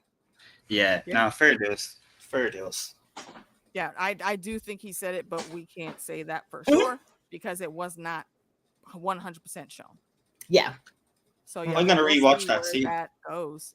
Yeah. Because I'm nosy. I'm gonna be looking at it the entire time because I want to see Daemon be exactly the dude they said he was in the book. And now that we know that the unreliable narrators is written like a history book, George R.R. Martin is like, for real? Yeah. I'm always like comparing and contrasting the show and the book and just getting a kick out of it. He's getting a kick out of how one little thing is slightly changed. The fact that Alicent was like, oh no, he said the prince that was promised in Aegon. So clearly my son is the only son ever named Aegon in the world of all Aegons. Oh, yeah. There's only one Aegon. I think I want to say, well, first off, Jackie says, you know, Aegon killed the guy before letting him point anybody. That could have happened too. That's also a scenario. No, they showed that. No, they actually showed that. That whole entire scene, there was no cut. He came in, Laris came in, set the stuff down, and he was like, and he was like, Daemon told me to do that. Yeah. Daemon did. Are you going to hurt me? He was like, no, I'm not, but he might. He came in and immediately busted him in the head with a mace. Yeah. Hey, Polka, welcome. I don't think we have seen your name before. No. Hello. Please, I hope you're enjoying the convo. Please do like and subscribe because we are here every Dragon Sunday to talk about these Dragon Streets. And she's saying because Laris hired Blood and let him in. See, I don't think he had anything to do with the hiring, but do I think he has a good enough spy network to know? Oh, he knew. Stop it. Yeah, he could have stopped him. Yeah, he definitely could have stopped him. Those hallways were clear. Yes. I absolutely think that he did that because he sussed out what their intent was going to be. That lady ran out of there and immediately pulled out a cell phone and was like, Laris, shit's happening right now. It's starting. Exactly. And that's why all of the maids were gone. Everyone retreats. Not only was there no guards, there were no like regular workers. No, everybody was gone. Yeah, didn't they just disappear? Yeah. Everybody was gone. Because it's even take out the guards being in the hallways. Even that, there was literally only one maid that made it there, and it wasn't time for anybody to be in bed just yet because everyone that we saw was wide awake. Some of them was in their cups. Helaena was trying to make sure the kids was put down good to sleep. This wasn't any type of really late night hour. So, and even if it was late night though, there should still have been some people in there because anybody in that type of environment, in feudal environments, no, the help don't get no like regular sleep hours. You're available whenever they say you're available, which means someone is always sleeping with one eye open in case they gotta get up. So I think Loris, and not only with changing the staff that we heard that he did, but also with this, he got that information and for whatever his purposes are, it suits him that little boy dies. Yeah, because then at that point there's no real heir left. Yeah, and it's set to create the problem and give the cure, and that's what he did for Aegon to be in his good books. To be like, I know who this is. I'll bring you to him. Now he's in his good books, like in the present. Yeah, exactly. Yeah, definitely. Yep. Yeah, I agree with that. Yeah, he's a little fucker, isn't he? Gee, why is all the most fucking shadowy people named after body parts? Fee, Littlefinger, Club. If somebody comes across with square nose, I'm not trusting that fucker in the future, man. It's like, fuck you. Nothing. Now, body part as a nickname. No. Loris know? Loris would know because he has been the background master. He's the master of whispers without being the master of whispers. His official title, as of like the end of the second episode, all that time has been the Lord Confessor. Like he's the one that does the interrogations, tortures, or whatever when the information is needed to be gotten from the prisoners. He did not have until this episode the title of Master of Whispers. So I think I put something in the comments, and Tanya and Nikki, shout out 1001 in their comments, but he was not actually named Master of Whispers until now. So, but before that, even before that though, Loris is gonna do Loris things. And he already had a good enough spy network set in place. So I fully believe that he knew everything going down, at least within the vicinity of the Red Keep and the immediate surrounding of Queensland. 100%. As Helaena is probably a problem to him. He's like, oh, you see mad shit that you shouldn't. She's probably a problem to him because he's like, I wonder has he like peeped that too? I wonder, does he actually know that? She's a problem to you. He has. I think if anyone has noticed anything, it's him. And yet he is low-key titles. Listen, first of all, I saw that and I was like, tittles. Okay. I have put that exact thing in my writers group chat. I don't remember what we were talking about, but I put up Robert's gif when he's talking about titles, and my homie he came in like, I think that's what it was. There was a new person joining our group, so we were introducing everyone, and I just put up some random nerd shit and said titles, and he came through, and he was like, nice to meet you. Here's my info. Thanks for joining. We hope you have fun. And then, just to let you know about me and my ridiculousness, I absolutely did not look at what AK just typed and see it. What type of chat is this? Tariq, I don't know if you ever gonna watch this stream, but that's why you my boo. Brilliant. And also shout out to Tariq. If you want to see some good writing stuff from Tariq, then go check out that spooky season playlist I got, because he had a really banger of a story on that. Yeah, Bex, you're kind of right. We haven't seen him sneak around and actually like gather the information, because season 1 we saw Laris gather the information. His ass was out here talking to people in cloaks and shit. Very true. Yeah. And poking. The notes himself. But I think he, at this point, he's able to outsource that. Like, y'all, I can't remember his name, but y'all remember Recess? the little motherfucker Yes. on the playground that was always reporting to the teacher Yes. and snitching. Always. And Always. he has a whole army of those dudes running around. So yeah, he catches everything. I just want to see him with like a random little scroll that he's just burning as somebody's walking in trying to talk to him. Just like toss it into the fire and keep talking. That's enough for me. Yeah. I'm easy to please with that. That's enough for me. Just throw that bitch in there. Have somebody come in and be like, yeah, we're just gonna into the fire. Do you think that he knew that Rhaenyra was over there? Because he knows that. Yes. I think so. I think so. I see Beck's comment there, but it was just a thought. Yeah, okay. I think so. I think his reach is far and wide, and he is holding all his cards close because we don't know exactly what he wants yet, and right now is just looking to be involved. He wants some kind of responsibility to get closer to the crown so that he can maneuver him, but we don't know for what reason. Well, yeah, I'm still trying to figure that out. Like, he right now is just the proper lord of chaos. Littlefinger. You know what? He might not even have any real power struggles. He might just be one of those psycho people that wants to see the world burn. He just wants to take the spoon and stir. Yeah, or the fault and rule of the one or the other. Yeah.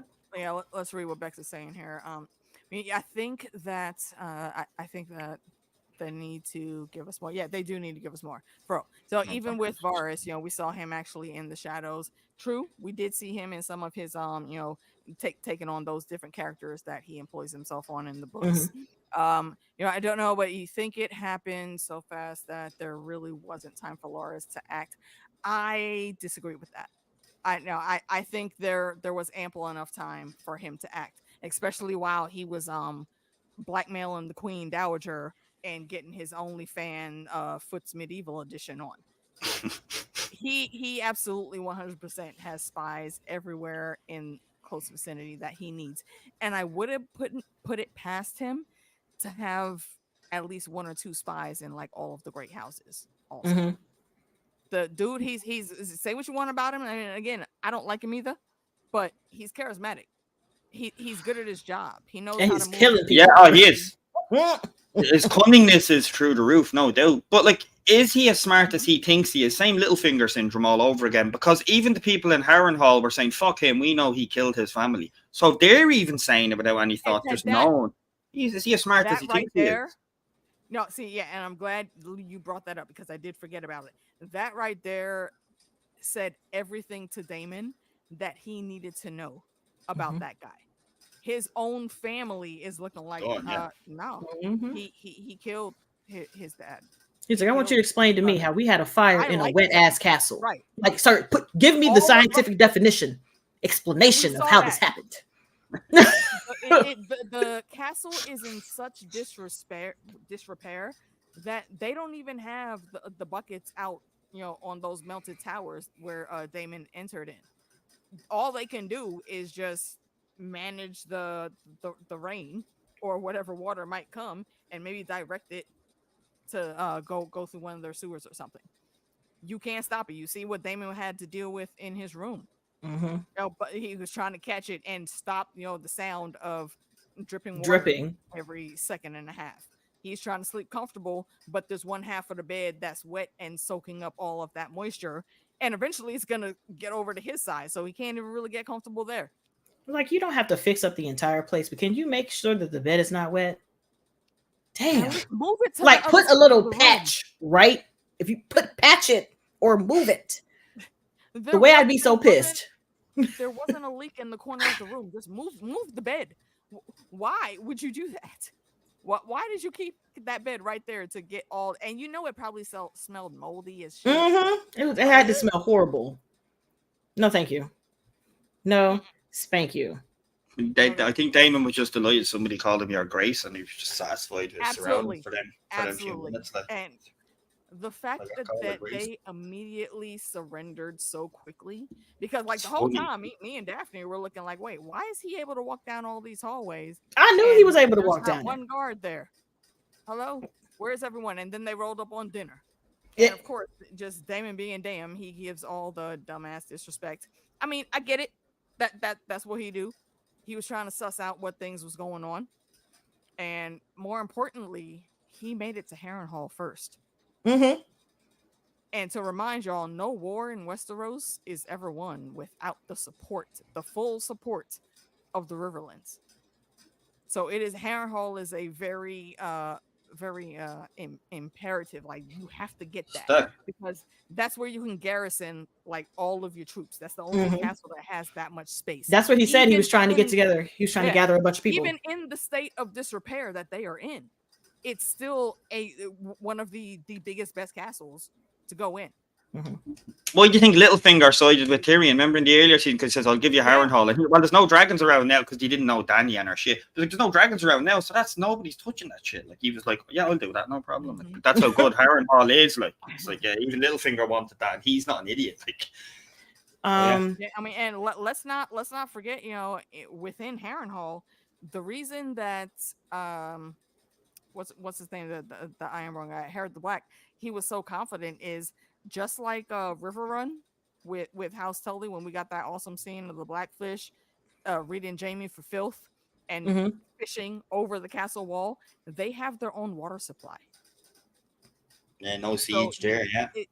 So you can siege Harrenhal if you want to, but I guarantee you, no matter what the state of disrepair is in that castle, you will not outlive them.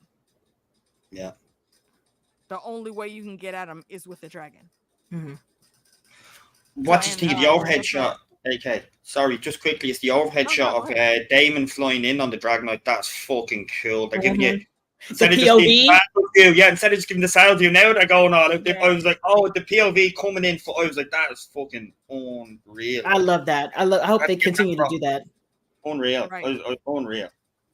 I really like that, and I liked how they again showed us these dragons are connected to their riders, because you could tell that what is his name? Caraxes. You could tell like he not necessarily uneasy, but like he was prepping himself for anything. And he knew Daemon was about to go inside, and he was about to be standing there ready. Like, who won it? Okay, I dare y'all. Question about this. This question. Well, here's the thing. Let me read it for. Hold on. Let me read it out for anyone that's listening later. Who was the woman that entered the room and didn't kneel when Daemon announced he was claiming Harrenhal? Are we talking the name because it hasn't been announced yet, or are we just going ahead and just giving them the name and nothing else? You know what? I think we can just give the name. Her name is Alice. It's not Blackwood, is it? Rivers. She has the bastard name. Yeah. Rivers. She has the Riverlands bastard name. That is Alice Rivers. And all we will tell you beyond her name is put a pin in that. It will come back in later big episodes. Name. Particularly, I think there's going to be some very big things next episode. So keep an eye on her. Is all we'll say. Right? Yeah, Harrenhal. Like, oh my god, it's so good. Look, but it's ghosties. It's like what was my dude's name from The Mummy? This is cursed. Oh my gosh, that is cursed. Yeah. It's just a curse. Yes, you're correct. This place is cursed. Okay. On the Caraxes thing, AK, I thought you did a great job just quickly in season 1 when do you remember when Otto's coming across the bridge to take the dragon egg and say, "Here, get the fuck out of here, Daemon. You're supposed to be over here." And then as soon as Daemon pulls the sword out, Caraxes straight over like, "What's going on over here, motherfuckers?" His head. I love the neck. Yeah, the neck is made for being nosy. The neck is made for staring. He didn't call him or make a noise. Yeah, he was just like, exactly, Daemon's in danger. The link shit. You know what I mean? Like, you're in danger. He understood the assignment. Yeah. He's like, I smell some bullshit. I'll be right there. Yeah, like, give me 5, Dad. I'm coming. Right. Every time Daemon was on that damn bridge, and this is one thing that I do remember I posted on Twitter. Why the fuck did Otto keep trying to get fucked up on that bridge? Because every time, Caraxes would come up like, wait a minute, hold on, I heard you motherfuckers wanted to make a deal. And then the next time comes out, wait, y'all still talking shit? Huh? Be like, Dad, someone's on the porch. Dad, someone's here. And again, I think it's a it's a high five to the showrunners for making those dragons have the personalities fully of their riders. Because y'all know Daemon is a shit disturber. He is all about coming with that smoke, and Caraxes is the exact same way. I love that. Listen, Funda, I'm enjoying these information-full episodes. I want more of these. I want more of these. Too long. Because the thing is, the fight doesn't really take that long. That's the problem. The problem is everybody's thinking it's like, oh my God, it's 20 years of fighting. No, sweetie, this is two years from beginning to end. Like completely resolved.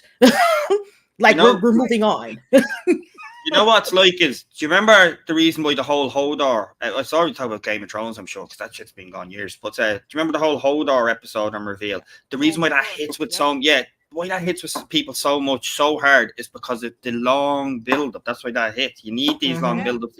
If you just done a Hodor in 2 seasons, you'd be like, oh, that was sad, but it wouldn't hit. Dang. These setups and little layers you're getting, like, it might be slow for you now, but like when you get the hit, you'll get your payoff. Like where you care. So I'm enjoying them taking the time to explain, or at least to show as much as they can before we get into the shits, because it's just like Fallout. That war happened in what, 7 hours, something like that. Done. They started launching the nukes, and then everybody was done. It was like 200 some years of build up going back and forth before everybody was just like smash the buttons. Yeah. So see, when it comes to the Hodor, the Hodor of it all, for me, where it connected is it took us on a full back step back to when they were hiding in that tower, and Hodor started freaking out when the storms came. And I think it could be tinfoil. I don't know if anybody else has caught it, but to me, that said that he is acting like that during storms because he's already seen the vision of how he's gonna die in that storm, holding the door. So he's Brand's a little fucker, isn't he? That's exactly where my brain went, and some of the things I think are happening here, because I've always thought that this world moves in circles. The board game is set, but then it gets wiped and new players come in over and over again. That's deep. I wish it was on there. My bad. Not at all. That's deep. I wish I was fucking drinking. Let me tell you after here. That's the only way I can cope with that shit. Now I'm sober in here. Everything like shit. That's deep. That's deep. It's I guess if I can ask just quickly on the council, the parallels with the two councils, the Green Council and the Black Council, is I find it interesting the way on the Green Council everybody is trying to stop Aegon from going to war, and on the Black Council, Rhaenyra is trying to stop everybody else from going to war. Like it's complete opposites of each other. Like, and do y'all think Rhaenyra's been undermined by our people there? Like, where they're saying, you look after that. Like, I think the problem is with her council that she and her family are the only people on that council who has dragons. Like, who has the dragons? So everybody else is just regular ass people. Like, they don't have any. Like, they can't get people associated to them who have dragons. As in the green side, they have all these kids. They have like they're on it over there, they're chilling. They've got other people who could actually potentially have the dragons, and the people who have the dragons are also on the council with actual official positions. So they're listening and shit, and they're like, okay, listen, we're kind of scared of these dragons. Can we not do that? While the red side is like, well, we need to go ahead and just burn everything down because that's the easiest way to get back into power and back where we're supposed to be. Like, I get it, but they are highly undermining her, and she's gonna have to start popping some knuckles. Yeah, and they waited until Daemon left to open their fucking mouths. Say that because they knew. Yeah, they did actually. Yeah, say about Daemon and Rhaenyra and how they interact. He don't play about his baby girl. One of them would have popped off like that in front of Daemon. He would have got real close to him. If they got, he got real close and started whispering like, "I'm sorry, what?" Right. Let's remind everybody about what happened to Uncle Black and Mild. Baby boy came out in full apartment talking about say it. And he did say it, and he was like, "Thank you so very much." That scene is iconic, man. Yeah, he could keep it. Because really, I'm allowed to say it. I'm allowed to say it. Yeah, everyone's with you, bro. Like, say it. Like that fucking actor doing that whole the way that whole scene with him. Sorry, just props to him. What a fucking actor. That scene was amazing. He made that scene just by going all for it. He's like, really? Okay. All right. So they're trying to get her to... Real quick, let me address, because it's coming here. Yeah. Next episode better be a bit more action. We have 3 episodes of setup. We have And I think I can almost guarantee you, like, I'm not the ghost of High Heart. I can't predict no future settings, but I think we've been given enough breadcrumbs to know it's about to go down. Yeah, everybody's meeting at Harrenhal. Yeah. 5 o'clock outside. Mm-hmm. Mm-hmm. If you hear if you at 6:15. Come on. Yeah. So what did you right at dawn? Did you say the title of the next trailer? I done a mock trailer of it, but because I couldn't find the actual title, I assumed it's Rook's Rest, No, so that's why I just called it. Either. No. I think episode 4 was the one who had a title. Like 1 and 4 had the titles before the season was released. Did it? I just assumed Rook's Rest, like. Hold on, let me look. Obviously. Yeah, but will not mention that name again. Matter of fact, pay no attention to the man behind the veil that just said those words. The RR of it all, though, y'all remember me and Meeks did touch on that, and we told y'all. Oh no, that's not the name of it. Do you want me to tell you the name of it? It's not. I mean, it's not spoiler. Just to know the name of the episode. Hold on here. I'll put it in. I'll put it in our chat, and then you can decide whether or not you want to tell people. Because I mean, to me, it's like. Oh, wow. Okay. Okay. Oh yeah. Nah. Drop that. Yeah. Okay. The title of episode 4 is A Dance of Dragons. Mm-hmm. Oh, it's lit. Yeah, you got your shit out, man. And exactly right. And what you will come to find is that title is very, very fucking appropriate. I need you to go away. I sound like I'm excited about that. I am. Ooh, they got stills. Uh-oh. That I'm going to be in my feels. Don't be like me. I'm looking. You don't tell me what to do. I'm an adult. Y'all know Meeks will always go over here and Google all of this. I'm right now on IMDb. I am looking. Okay. Watch the trailer of it. I did. Just so I know. Okay, I don't know what to say, man. I definitely seen the fuck out. I was looking for it. I can't not. I would have lit the woods on fire. I would have burned a circle. Okay, exactly. You know what? Let's wrap up with this bit, because I think this was also a very important scene. Actually, 2 scenes, because our Lord, our Queen, Your Grace, she has tasked Rhaena with something that is very important. But first and foremost, I stand Rhaena. And I champion both of those Valyrian ladies. And I think Rhaenyra, I think, could see how big of an axe that was. But she also knew how Rhaena would take that. And I'm not saying I think Rhaena is at fault at all for feeling how she feels. No, the shit is valid. So to jog y'all's memory, if you didn't remember to catch on, Rhaena is not a dragon rider right now.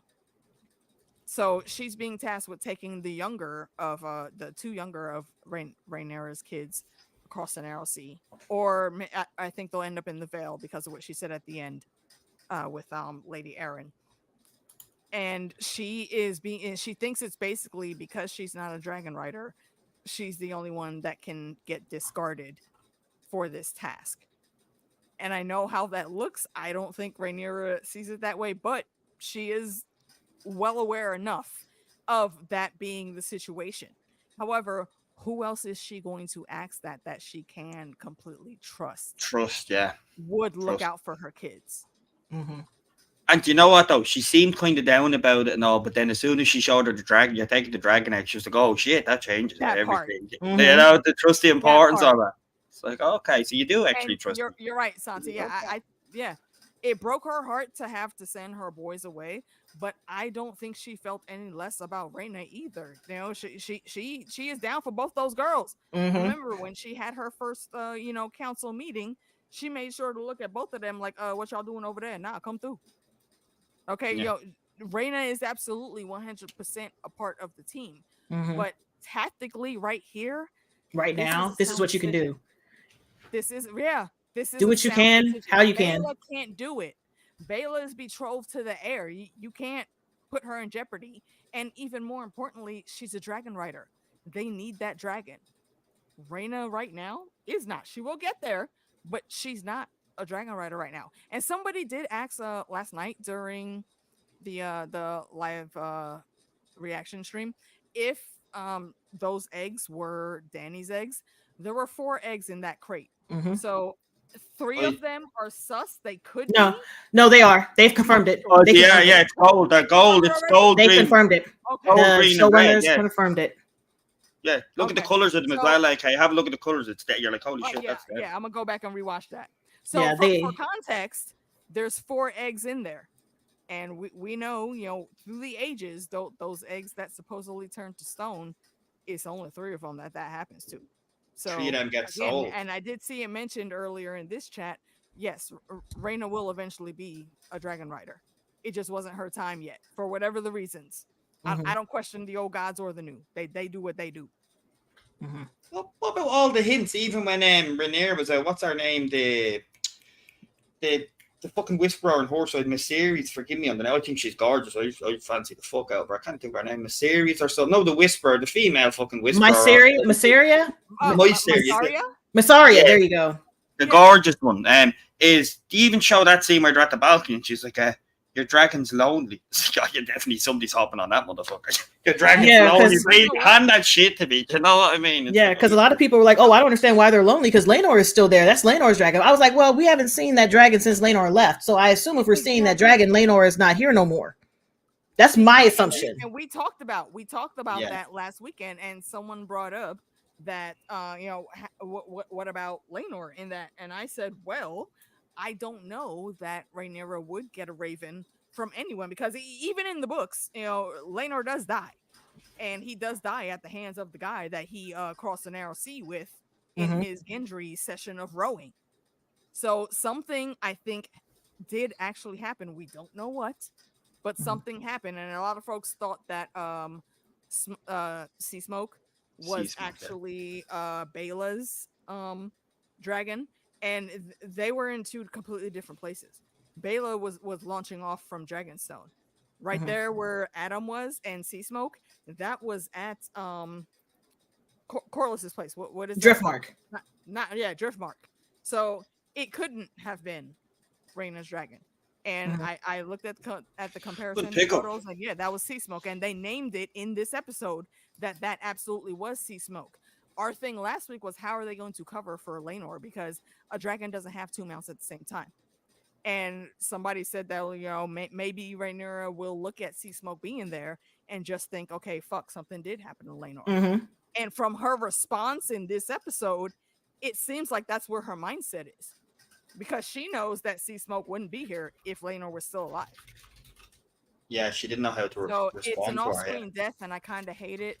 I was hoping he would come back in disguise as one of the Hull boys, but that didn't work out. Because you seen your man on the beach, didn't you? The other, let's just say, person, looking at the dragon as well. It's like, like if there's little snippets here to be like, all right, what will be Power Ranger shit? And that's his Megatron. That's his sword, whatever the fuck. That's his big robot. So, all right, sound. Yeah, the blue Power Ranger, go. That's your blue dragon. Hop on. Right. Okay.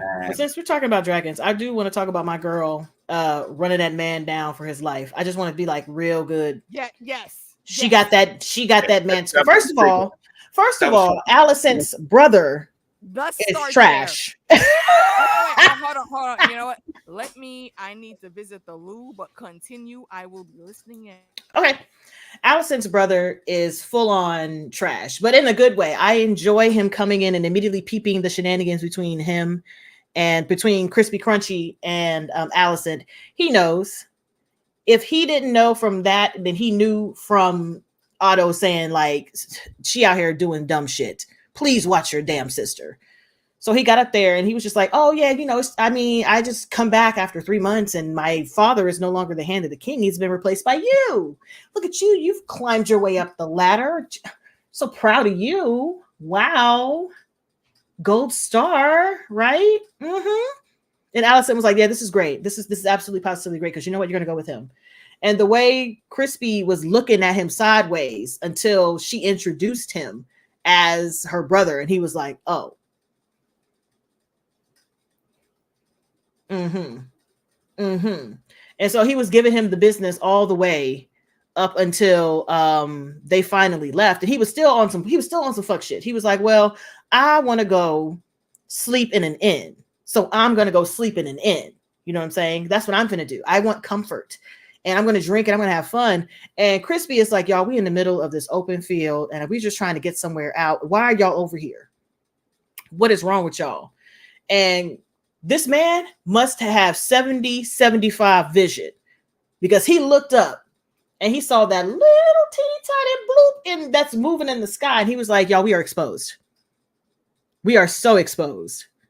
Oh, we are so exposed. We got to go. And Baela, all she had to do was see a glint. And she was like, I'm going to go investigate. I'm going to go investigate. And investigate she did. I was so proud of her. I would have hotted them. And I also would have hotted up the fire. I would have hotted up the forest. That's what I would have done. I'm petty. The way that forest would have been annihilated. Fricasseed. You know, Smokey the Bear would have put me on the naughty list for life. Because I would not have let them escape. And technically, she wasn't even supposed to be doing the rundown. She did. However, I understand. I totally understand. I would have been like, Dracarys, just one time. Just once. And whatever happens, happens. You know what I'm saying? Like, Que sera. Why does Crispy have like NASA level zoom in? That's what I said. How did you even see that speck? Because I was like, where? Bruh. Oh, you had to watch it twice. You can actually see a glint. I agree with that, because I was doing the same thing. There is an actual glint, like how they shot. If you rewatch it, you actually can't see it. Look where she's looking, and you can see a glint, and you use that perfect saying. You can actually see it because the reflection. Like, wow. It's like fair play. Fair play. But listen, the way he spotted her and she spotted him, it was so good. She could have, listen, that was the Daemon in her. It was the real strong Daemon that was about to pop out. Wait. I gotta stop the combo and give a shout out to my girl, my sis MaraCharese. Hi, Tamara. Welcome to the chat, my lady. You have been missed. Appreciate you being here. Yeah, I did hear a bit of what you guys were saying, and arse. We're just talking about arse. I agree. I think she was absolutely justified in trying to do that rundown. And again, this kind of was one of those moments to where if this group of individuals, particularly one individual was taken out, some things could have been real different. And I do also agree with your assessment, and I high five Alicent's brother. I don't like a whole lot of Team Green, but Alicent's brother, look, I would send him an invitation to the cookout. I would not sign no invitation to nobody cookout. Homie, homie came through with the smoke. Off rip. And you're right. Crispy was given that side eye immediately. He was nasty. He was looking nasty too. He was like, I'm gonna put my stuff on my. Do you know who he reminds me of? Podrick. Sorry, he just reminds me of Podrick, little Pod. Before Green, when he was fresh, like not understanding shit. Like, yeah, let's go to the inn. Stupid shit. Like, not the exact character. Just. Oh, you talking about Going? You talking about I'm talking about the Hightower brother. Yeah. Oh yeah. Because he was like, I'm this. What? We've got to. Oh yeah, I'm talking about him. Yeah. I'm thirsty. Yeah. I'm talking about him. I don't know that I would pair him with Podrick. I think he knows exactly what's going on. Now he does, but at first he didn't. He came in with the smoke. Well, why would he come at Crispy so hard like that? No, we're talking about he's talking about when he's out on the road and he's like out here just like, oh, I'm going to do this. I'm going to do that. We're going to sit over here and have a drink. I'm going to come back tomorrow morning after the breakfast, like all of this stuff. Like he's considering him fresh like that because he wasn't really listening to Crispy Crunch and Munch about the danger of the situation because he was like, we're fine. We're road trip. I'm fighting with a orange man. This is going to be amazing. Like, it's just not that simple. Okay, shit. that part. Okay, I was thinking more of the original meet cute, as they would say, because not Crispy slide at all in that first meeting, and Alicent also was not. She mad. She big mad. She's like, you know what? I'm gonna give you this little favor just because we're in public and you a bitch. Fuck you for asking me in public. Bex is leaving. By the way, we're going nice. Easy, Bex. I will see you probably Thursday. If not, let's hook up on another date for sure. Not Gwen Wayne. Okay. Gwen Wayne. That's okay. See, you know what? That's a shout out right there. I will explain no further. If you want to know, go look it up. Mm-mm-mm. Okay, so yeah, I think that this scene with Baela on there, it's kind of a precursor to the next time we'll see her on Dragonback. And technically, we've seen a small, tiny glimpse of it already in the season trailer that came out. I feel like that was this scene that they showed, and then like one Yeah, other scene from tomorrow's was episode, maybe, because she was riding down. She was coming. Well, no, she okay. was, but she didn't have that like super visceral, like that almost like growl yelling. That growl yelling would be in probably the from trailer. tomorrow's episode, but everything else Yeah, was from this one. That's what I'm thinking. You mean next week? Are you The cutting next out one. like the rest of the 6 days and saying tomorrow is Sunday? Yeah, I did. I just say tomorrow's episode. I said what I said. I was just making sure for clarity. Yeah. She be tomorrow in Manlar tomorrow. You know, Listen. Tis what it is. She be Brandon. She be Brandon. He is going to put in some work. I honestly don't remember what his outcome after that battle even was. Did he die there? Maybe. I don't know. Possibly. Yeah. No comment. Yeah. No spoilers. I'm loving all the names here for Cole in your chat as well. Crispy Cornhole, I think. Yes. JD, corn, coleslaw. Okay. Yes. Like I said, yo, my chat room be the bestest. Okay, they be out here. We cutting up refuse on to call this man by his government name. Fuck that. Yeah. Next episode has to be Crispy Crew Cut, man. Crispy Crew Cut. Okay, look, That's the somebody new name. writ that down, please, and let's get that hashtag trending on Twitter. Okay. I don't know if they're putting in work anymore because they both mad at each other. Yeah. Is he gonna get? Yeah, you fucked up, mate. Yeah, absolutely fucked Right. up. Look, the disgusted look that was on her face. Like, bitch, you trying to curry my favor after that fuck shit that you? Yeah, she was like, take this fucking thing. Right. What was that all about? She kept her decorum, and then when he tried to do the little extra handhold, like thumb swipe over her, she pulled back like she threw that shit at him. Like, take this fucking shit. bombastic side eye. And of course, you know who caught it. You know, little brother, Team Green caught that shit, and he now even has even more smoke. He over here staring like, hold on. For this boy. Okay. He Glasses ain't coming up. back alive though. Cause of that, he ain't coming back alive. Listen, there's so many. Clown. Look, again, I appreciate y'all. There's so many. There's just so many. I love that y'all be on the same petty boat that we be on. Exactly. And it's new names every time. I appreciate it. It's different. Hold on, you can't wait till Honorable Lord. Ooh, that's like two seasons, you know, maybe. Look, my random minor dyslexia kicked in there, and I did not see Cregan. All I saw was the C, and I was like, "Hold on, are you really about to tell me you want this motherfucker to win it?" Because I thought he was talking about Cole, but you're not. So you're good. Yeah. I was about 2 seconds away. I was about 2 seconds away from yelling, but it didn't go there. As far as Cregan, like, this is not spoiling that, and it's just me guessing because you know they took a little way with him. I guess that if you were to show him one more time just for a bit more fan service, you could probably show him sending the Greybeards down, which would give you a good timeline how long it takes to march from there to there. Yeah, that would be the You'd probably give him one more scene, sending them down at the end, like, you know what I mean? And then you better start counting the days, my friend. Yeah, because we're not going to see them in full until like in action fully for at least another whole season. Like season 3 maybe at the end of season 3, maybe. I think maybe. Well, I think the end of how many seasons are we slated to have? I think they said 5. 5. I remember hearing the number 5, but I'm not sure. I thought it was 4, but it could be 5. I'm not 100%. Not 100%. No, yeah, they can wait until next season to pull in those recruits from the north. Do you think we'll get the drowning scene? Sorry, AK, just to speak very vague. No.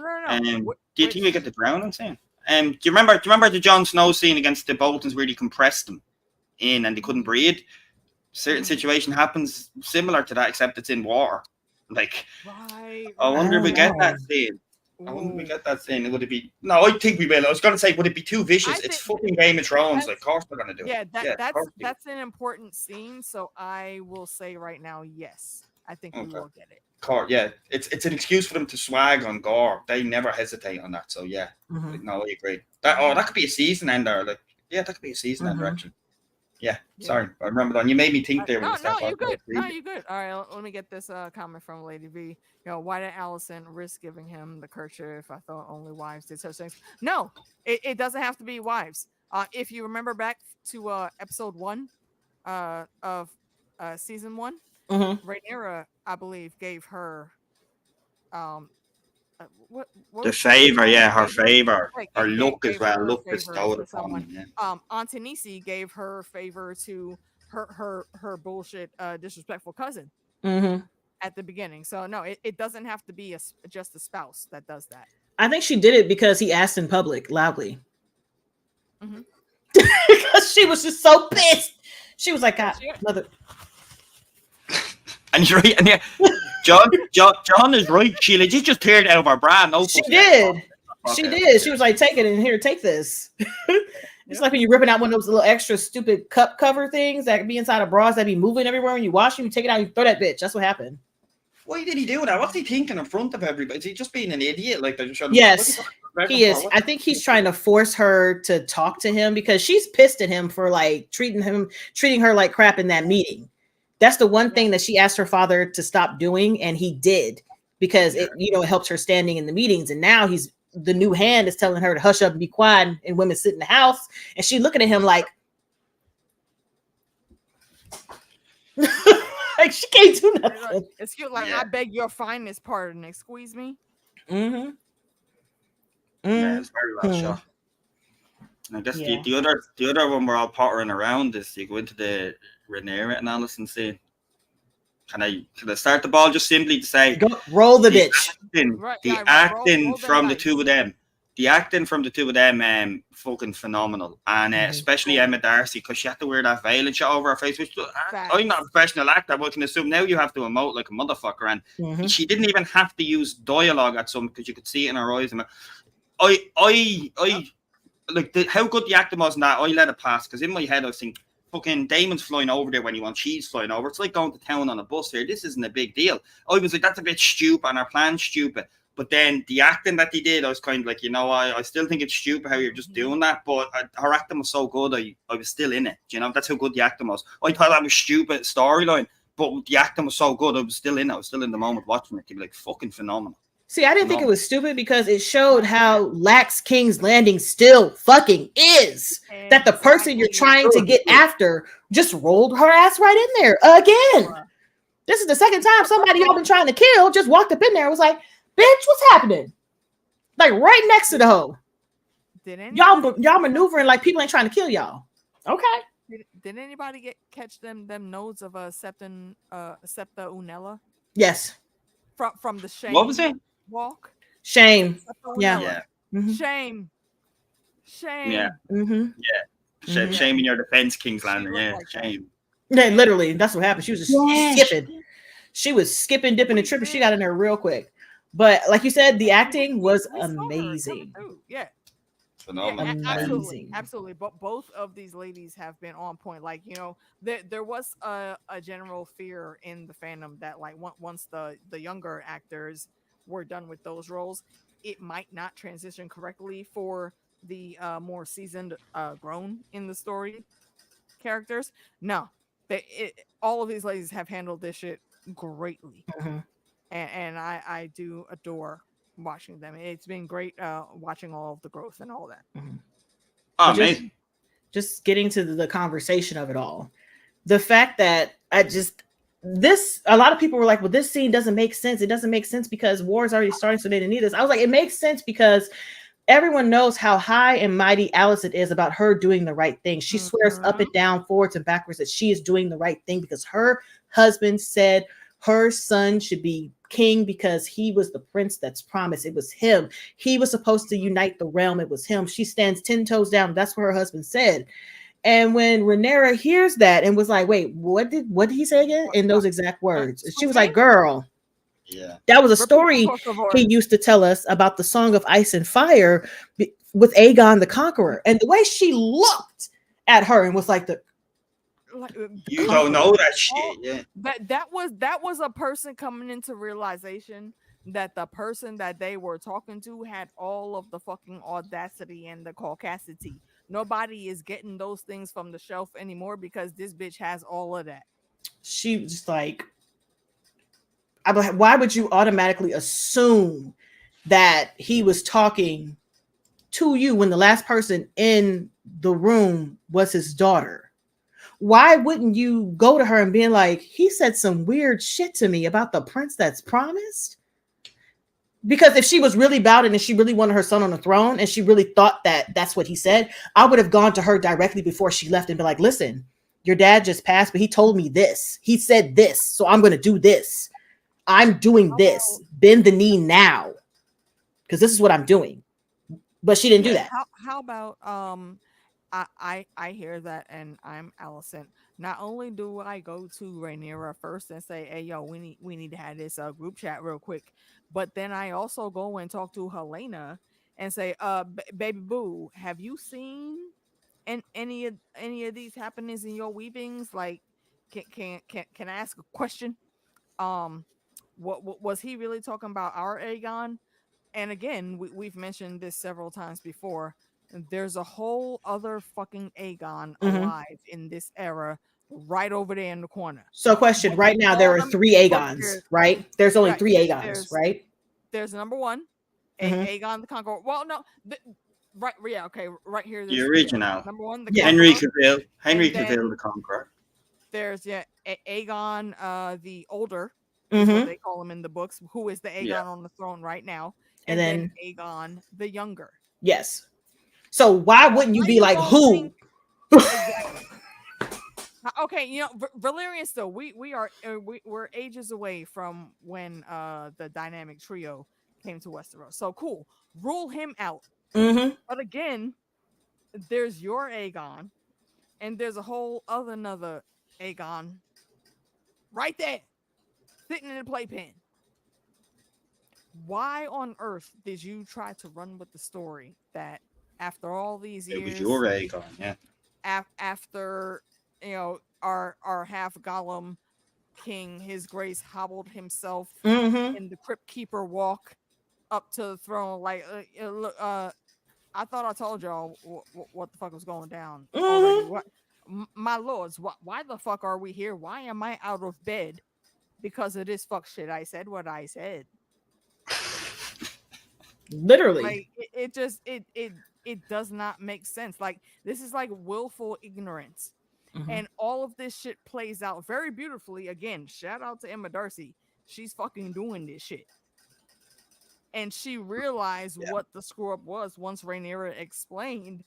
And again, you could see the moist tears crocodiling in her eyes, and she starts to stutter and has not one full sentence to say. I mean, at this point, comprehend that she fucked up. No, she knew she fucked up. That's the problem. Yeah, the problem is she knew. That's what I'm saying. She came to that realization, and oh fuck, you are far past the point of no return right now. Yeah, they can't go back. But I'm glad they gave us this information, and now we know how wrong Alicent is and how right Rhaenyra is. Like at this point, I've seen people on TikTok ask this question all the time. At this point, how could you still be Team Green? Like, how can you still be Team Green knowing that she fucked up this much so royally while trying to be self-righteous about the fact that her husband chose her son? Everybody knows that didn't happen. Everybody knows that didn't happen. And do you know what happened to me? The first time I watched that, I finished a 12-hour shift, and at least you remember we did the Witcher streams ages ago where there was airplanes flying over my head doing them with you and TJ, and my head was melted and fuzzy, but I still wanted to watch the episode before I fell asleep. And I got most of it, but I had to rewatch that scene because it did confuse me. I was like, wait, is it really going into all? Well, wait, you know? And then I was like, whatever, that's probably stupid. But then my brain was saying, no, John, you're being stupid. So I was like, rewatch that shit. And then when I rewatched, I was like, oh shit, the same reaction then, you know? Like, what the fuck? Like, how good it was. Like, I was like, and also whoever's like, who's the one who done the premonition of Aegon must be on who done that? Because they're still right, because Aegon ends up Jon Snow, and then how the books are putting it, like, it looks like it's going to be him that does it. So the premonition still stands by the name Aegon. It's just all over the shop. Do you know what I mean? And I think it's absurd. No, go ahead. I think Rhaenyra believed that. No, it's all good. I think Rhaenyra believed when she looked to say, "Do you think I'd lie about that?" And Rhaenyra looked at like, "I actually believe you." You know, in that way. But then it was when she started going into just what I think. Yeah, I think so. She started going into the story then about right, and you know the prince that was promised. And then it was when Alicent was kind of like, "What?" And that's when Rhaenyra goes, "You don't fucking know shit." Like, exactly. You know? Like, that's right. if she had told the story where Viserys didn't say the prince that was promised, she would have believed it and she would have surrendered. She would have been like, you know what? This is stupid. I'm not losing anybody else. I already lost one kid. You lost a grandchild. We're not doing this anymore. We're going to cut it. But the moment she said the prince that was promised, and she was like, bitch, you dumbass. This is a story about Aegon the Conqueror. Yeah. Not your son, not my son, Aegon the Conqueror. Girl, you stole my throne. Real quick before we continue, real quick. Matt, you are correct. And I actually said the wrong actress name. I was talking about Olivia Cook, who played Alicent there. And you are correct. Yeah, Emma is they, them. So I apologize. I did not mean to use it. No, I try to respect, no, I'm reading Funda. I'm reading the chat. And AK, you said Emma Cook. Flying, man. I gotta scroll down. Like this, you said Emma Cook there, AK. An automatic scroll. You know, she should have ended Alicent. Look, she did have the dagger. But Alicent is not the issue. Like at this point, Aegon, and she knows that. That's why she's like, "Girl, there's nothing I can do about it. Even if I do know the truth, like what? I can't stop them. They're not listening to me. I have done everything I can. Now it's time to bring the dragon out in me. It's time to bring the dragon out." No, but the thing is, it's not about validation to go to war. She wanted to stop the war. That's the reverse. Yeah. And if she would have told her that her father said that Aegon, her son, should have been on the throne, she would have believed it and she would have stopped it just to save her kids, just to save the realm, because she doesn't want to kill anybody else. But she got the opposite. At that point when that happened, they had already kind of made up at the dinner. Mm-hmm. I think is when it happened. So yeah, for all the bullshit to go down after that. Yeah, so she would have sat down and she'd have been like, here. Mm-hmm. But listen, she once she realized that bitch was dumb, it's on and popping. She's like, now we can bring out the dragons, because now that I know that you know that you're stupid and we're it's too far gone that we can't stop it. Like there's no path to peace that does not involve dragons. We have to bring the dragons out at this point. Like exactly a day late, $1 short. Right. But it's nice to have this information that I am right and I am the rightful heir. And now you know that I'm the rightful heir. So now you got to sit on this with your hypocritical ass, because you swear up and down your righteousness. And now what you finna do? Now this is about to drive her to drink. She's about to be messy and nasty. She's about to be in her Cersei era. Mm-hmm. What's going on with the Vale? They promised them a dragon. Do you remember she says, "Yeah, I'd give you a dragon to patrol and look after you." You won't be able to send them a fucking dragon now. Do you need it? That could turn them against them. I think that's where Rhaena comes in. Mm-hmm. Her and the two smaller dragons. The two smaller dragons and that case of 4 dragon eggs. And they did mention, I thought they were sending them across the narrow sea, but they did say something about Lady Arryn, which means I think that they're going to the Vale. And if I remember correctly, that is book accurate. Okay. So I was just wondering. Technically, the dragons that she'll have at that point in time are not battle ready, but the 2 boys do have dragons. So they will grow and mature fairly quickly, I think, because they won't be stuck in the dragon pit or in any kind of confined space. And to explain that for y'all that don't know, if a dragon is in like a super small space, it will stunt its growth. Yeah.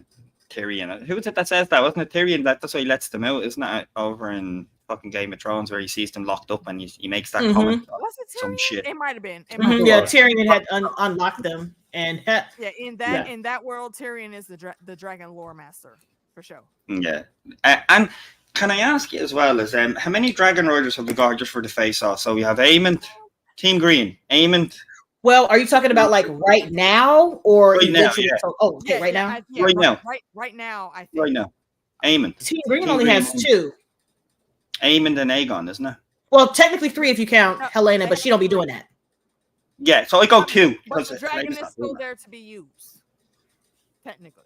Yeah. And then we have the bronze dragon who's hopping on that motherfucker, Vertimore or something. We have that big motherfucker who was at the end of season 1 that Daemon. Well, we haven't seen him again, so we don't know if they actually got the dragon. He could have just figured out where the dragon was, and the dragon be like, "Get on my face, bitch."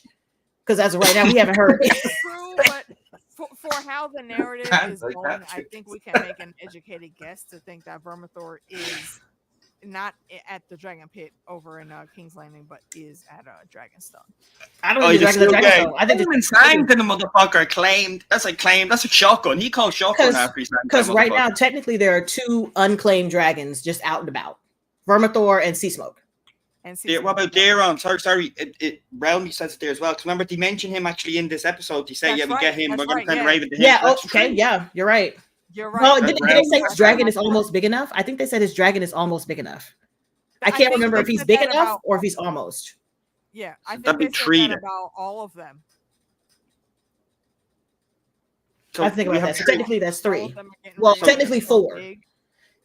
Technically 4 for Team Green, because if we're counting Helena's dragon, even though she's probably not going to get on there and fight, but they do have 4 dragons. Yeah, if we're giving Rhaenyra, who was shown but not roided, then we're giving Helaena, who's there but not seen. It's the opposite. But we're going to give, and then Sea Smoke, who's also there but not a rider. So for the blacks, so the blacks have Jace, Baela, the 2 boys, even though their dragons are really small, Rhaenyra, Caraxes, Melees.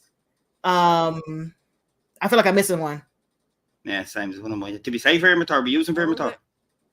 Yeah, run through that again. Okay, so we're gonna do the Vermithor and Sea Smoke, unclaimed, but Team Black.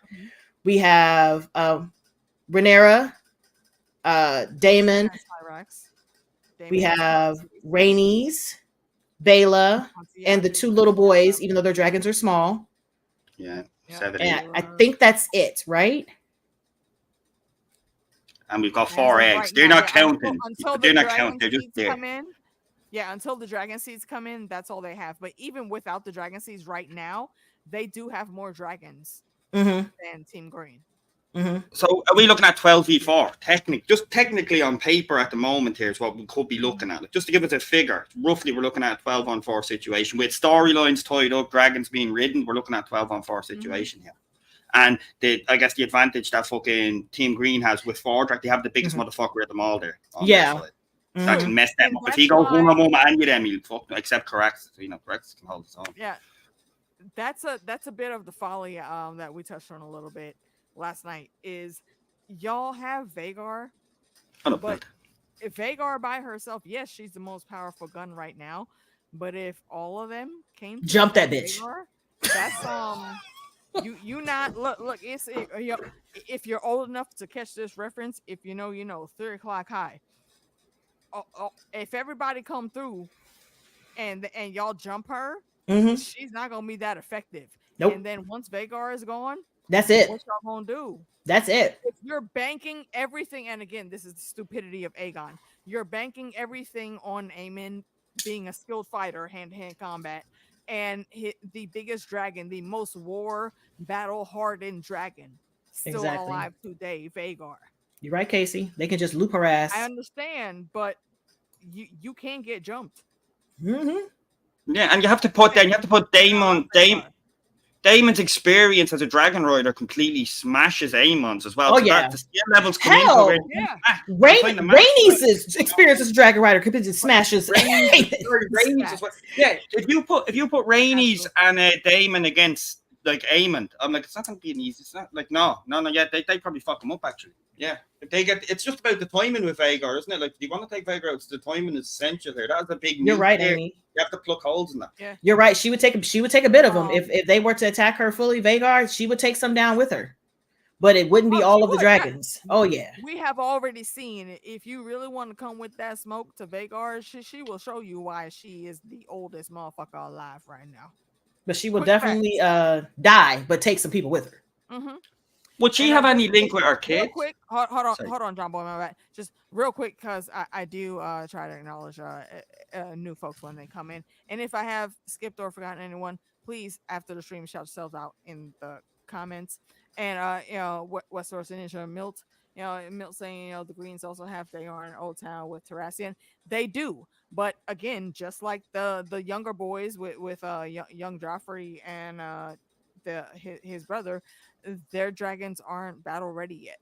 So Daron is there, absolutely. and he's probably been getting some type of combat training, but his dragon ain't ready. He would DW, literally right? be out here like little Luke right now. Yeah, no, that's a great point. Would Vhagar, if Vhagar came across Rhaena, do you think there'd be something going on there? Because he loved like Rhaena's mother. Do you know what I mean? Remember, he didn't even, like, Vhagar didn't want to born her. You see how sad Vhagar was. Could there be something going on there with the link of descent, like the way Drogon was with Dany? Like, Yeah, something happened there with that way. He pulled back. Let me actually put that to the chat room. Yo, give us your thoughts on that, because I actually did not even think of that, and that is sound. Vhagar would remember that these two girls were her, the children of her old rider. Do you remember Drogon didn't fuck Jon Snow up because of that? Baby's also smelling a little Targaryen. Like, I smell you, sir. That's what I mean. Like, would Vhagar have a similar scent then? You know, to like his previous dragon rider? Like, it's like, would you have that similar scent thing going on there? I think that also may possibly speak to dragon lore in this world, because when we hear about people warging or skin changing, we know those exact processes. We know how that works now, but dragon riders and their dragons, again, how do you distinguish a war dragon to a builder dragon? Those few stones, statues, and the roads in Volantis are made of a few stone, built from dragon fire. But then, are those the same dragons that you take into battle with you? I don't think so. So it stands to reason there's a much deeper level of connection between them. So it's interesting to think about on how they, what the hell, damn it, Milk.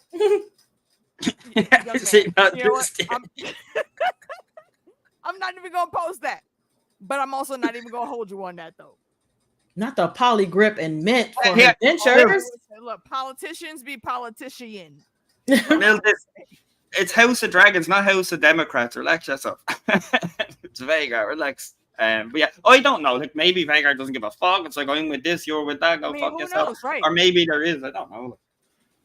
I think she would if it came to blows. I don't think it will, but I think she would recognize Rhaena, and also I think she would recognize Baela, and that's when, again, these dragons only allow them to think that they're in charge. Y'all are funny in the comments. I'm just gonna let y'all know y'all funny. Right. I'm scrolling down. Okay.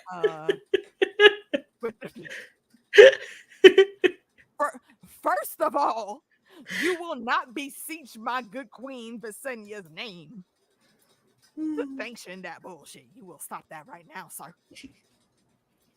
My goodness. Sleepy Vhagar. Look, see, word. That's what we doing today, y'all.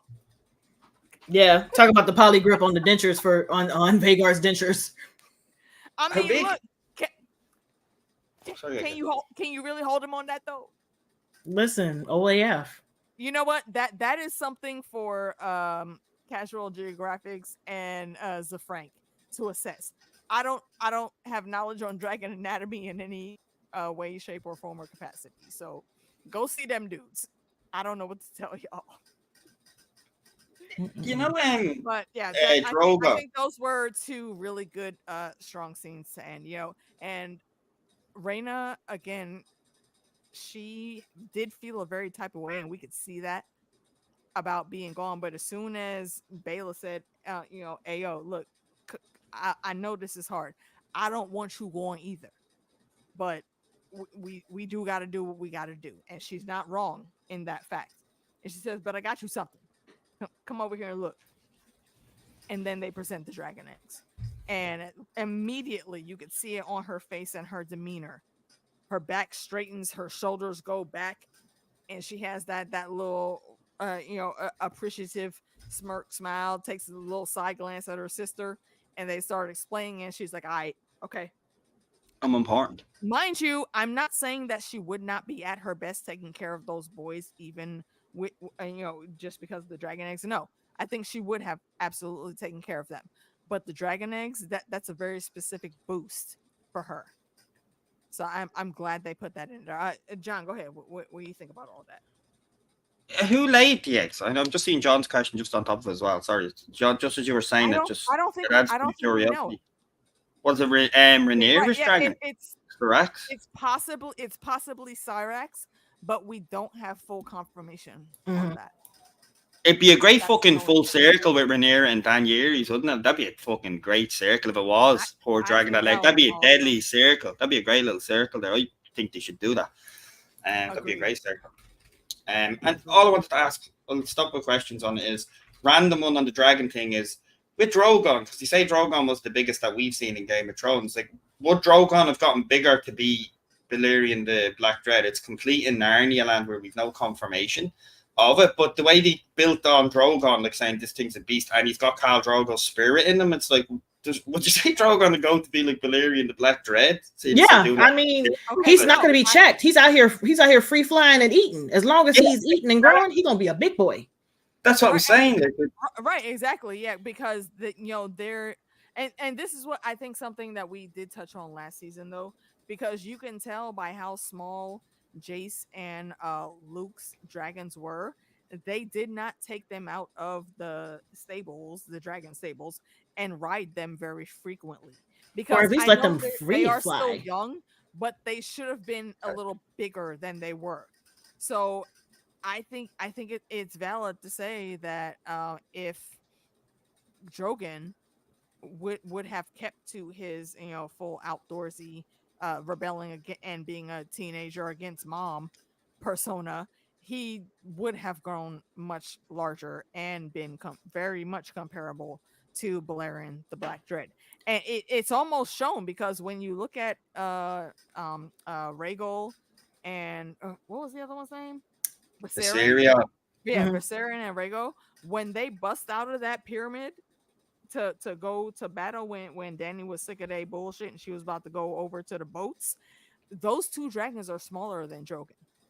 But that's what I'm saying, like, for the same amount of time, but Drogon has been out in open air, not confined. He has never been confined, so that's why That's he has why never he's had the so much smallest bigger. at all.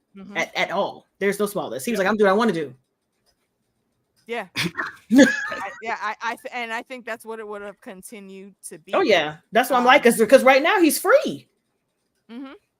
So do you think he's free? Danny could be on our fucking Magar shit? You remember when he rolls up in fucking Old Town and you just see the big black fucking shadow, and it's like, well, as of right now, because at the end of the season 8, she was dead. So I mean, unless he took her back to Valyria and dunked her ass, and she came back or something, we don't know. That's the mysticism of it all, and that they took out of. We don't know. Jon Snow. I don't want to see the adventures of Jon Snow and Tormund. I love them. They're not going to get a show. I did see it was canceled because what else as they should talk about? Are we going to get a House of the Wolf with the success of House of the Dragon and give us the Starks versus the Bolton, skin changing, Warg, North magic shit? I don't know. I don't know. I don't think we'll get exactly that, but I do think we will get some more Cregan and the old Winter Wolves, as I will call them, moving down to King's Landing and wrecking fucking shop. There is the potential there, though. I won't ignore it, that they could do a little bit more tweaking for the Starks in this season. Oh no, he meant like get them in their own series. Series. Completely on series. Look how excited I'd rather see them in the First Men. I'd rather see the Starks in the First Men and the Children of the Forest.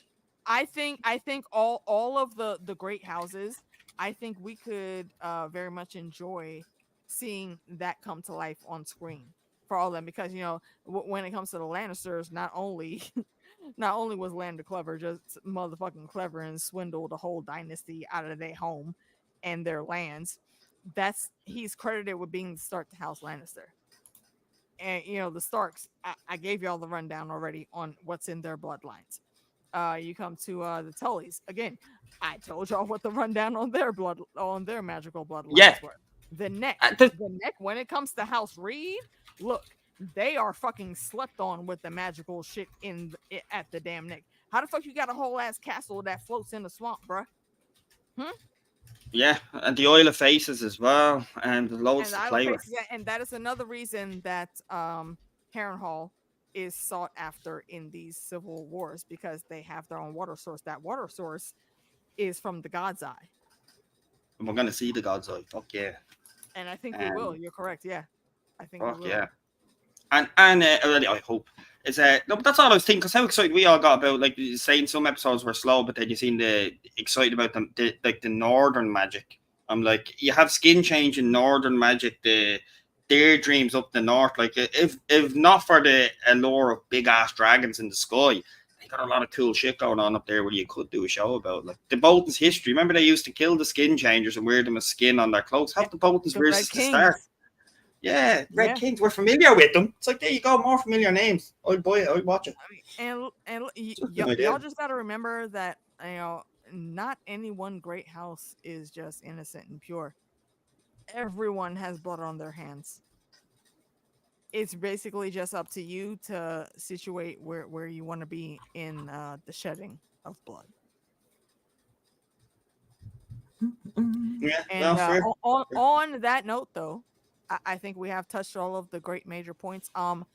John Boy, I will start with you. First of all, again, thank you for the two amazing intros that you've given me.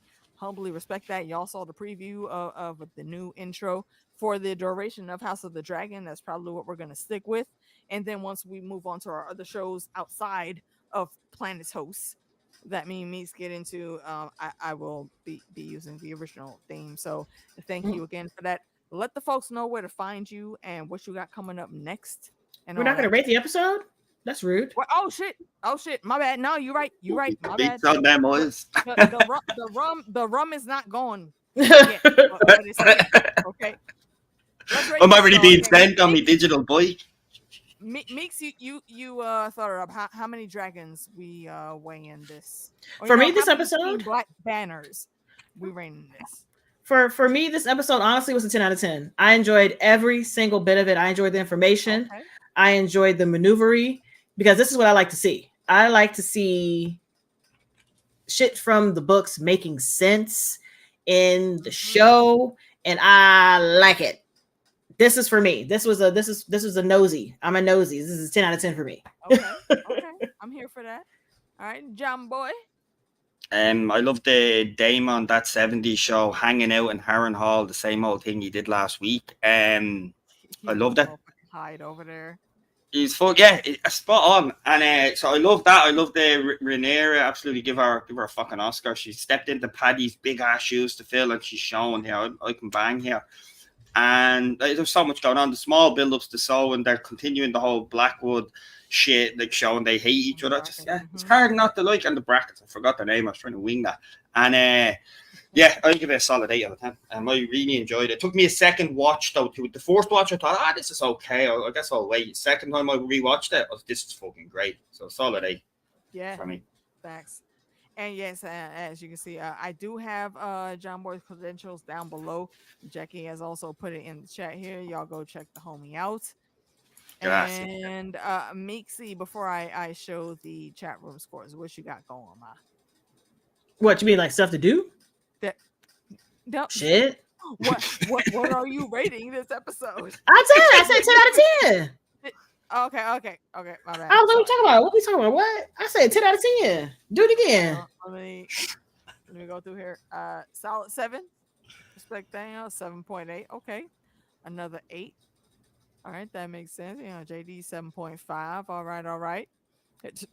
Oh, you need a nap. Go to bed, ma'am. You can catch us on the rewatch. Don't lose sleep. Go to bed. Thaynard is also a 10 out of 10. Appreciate that. Good ratings.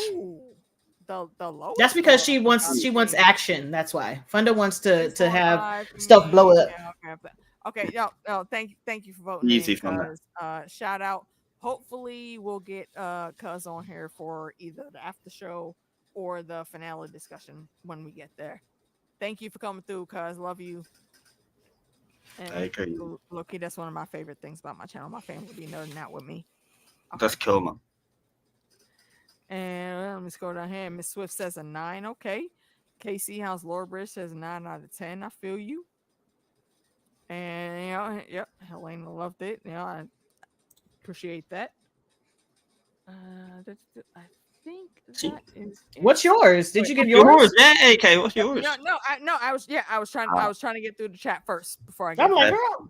Gotcha. Dorner says episodes, everything, ghost, witches, peas, dragon, high speed chases. Oh my, yes. You say peas.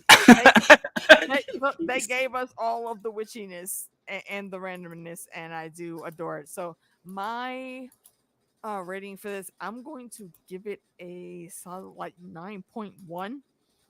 Not because it was anything bad at all, but I fully enjoyed it. But we're only at episode 3, and that leaves room to grow. So I'm gonna go with that score. What's the 0.1, AK? What's the extra point there being given above a 9? What's that? Is that Aemond Winky? Is that or something? I don't think it was as low as a 9. It is close to a 10, but I'm saving those higher levels for the wars to come, so to speak. You want to see how it links up with the next episode when you watch it as a full kind of thing? Huh? You could change. You could change it.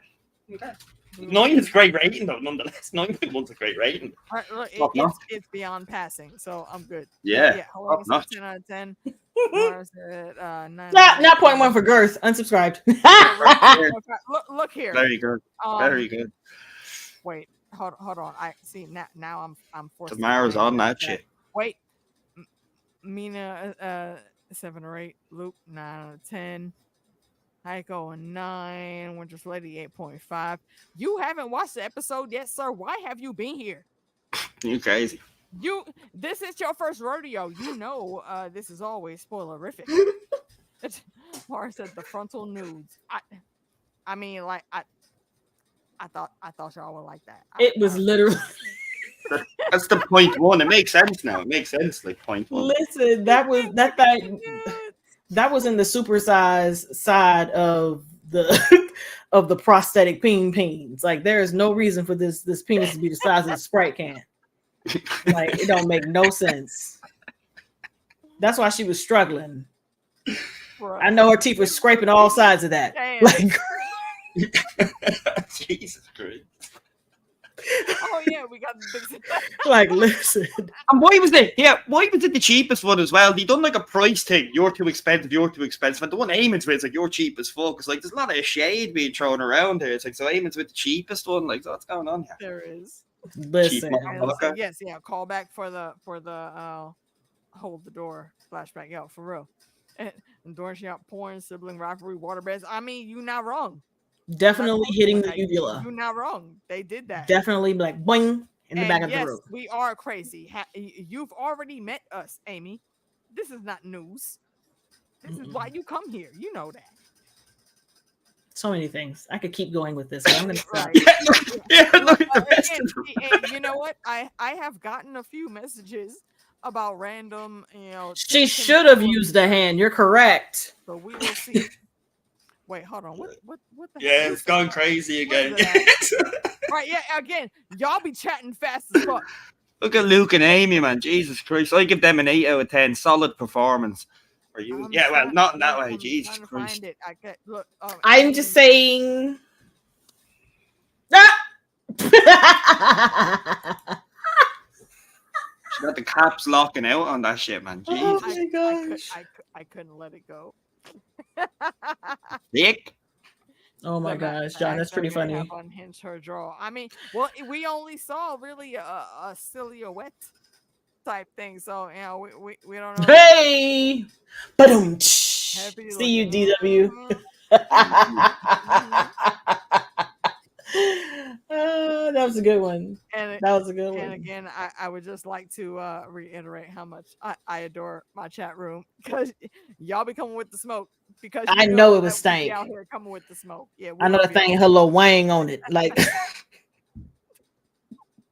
it's time for me to go home. Yes, it is. It is a school night. And it is time for us to get on and get to bed. John, boy, my wolf pack, for real, one of the oldest friends. Yeah, I can't even say friends. Now I want one of my oldest family on here in these YouTube streets. We both were starting out as baby YouTubers and connected over He Who Shall Not Be Named because he be on that fuck shit. But we have stayed out here chilling together. just like Fandom was in the chat earlier. Dornish, I covered Watchmen with Dornish when it was on. If you haven't watched Watchmen, go check that out. Still on my watch list. Always supporting us, even on Citadel of Trivia and in other Game of Thrones streamers chats. Appreciate you.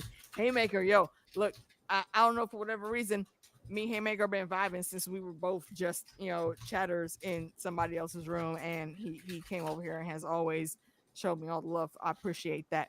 OTDA was in here earlier. MaraCharese, boo boo, you already know. And again, Mara has links in my description, y'all. Go check out that fly ass Boudiorwear that she has. It's silky smooth, and You know who Tamara on your skin.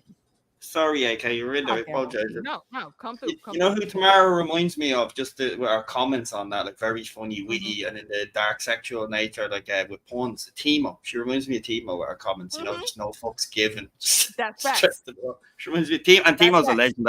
That's not a bad thing at all. No, yeah, absolutely. And if you don't know who Timo is, Mara, she's absolutely wonderful. And yes, she is very much in the mindset of things that you are. And I'm gonna see if I can get Timo back with us. I've been working on something for the Mad Queens in the background, so we'll see. You have to get that ginger ale back, Monero. You have to get it all back. Facts, Monero, Tea baby. And Diligence, Lady D.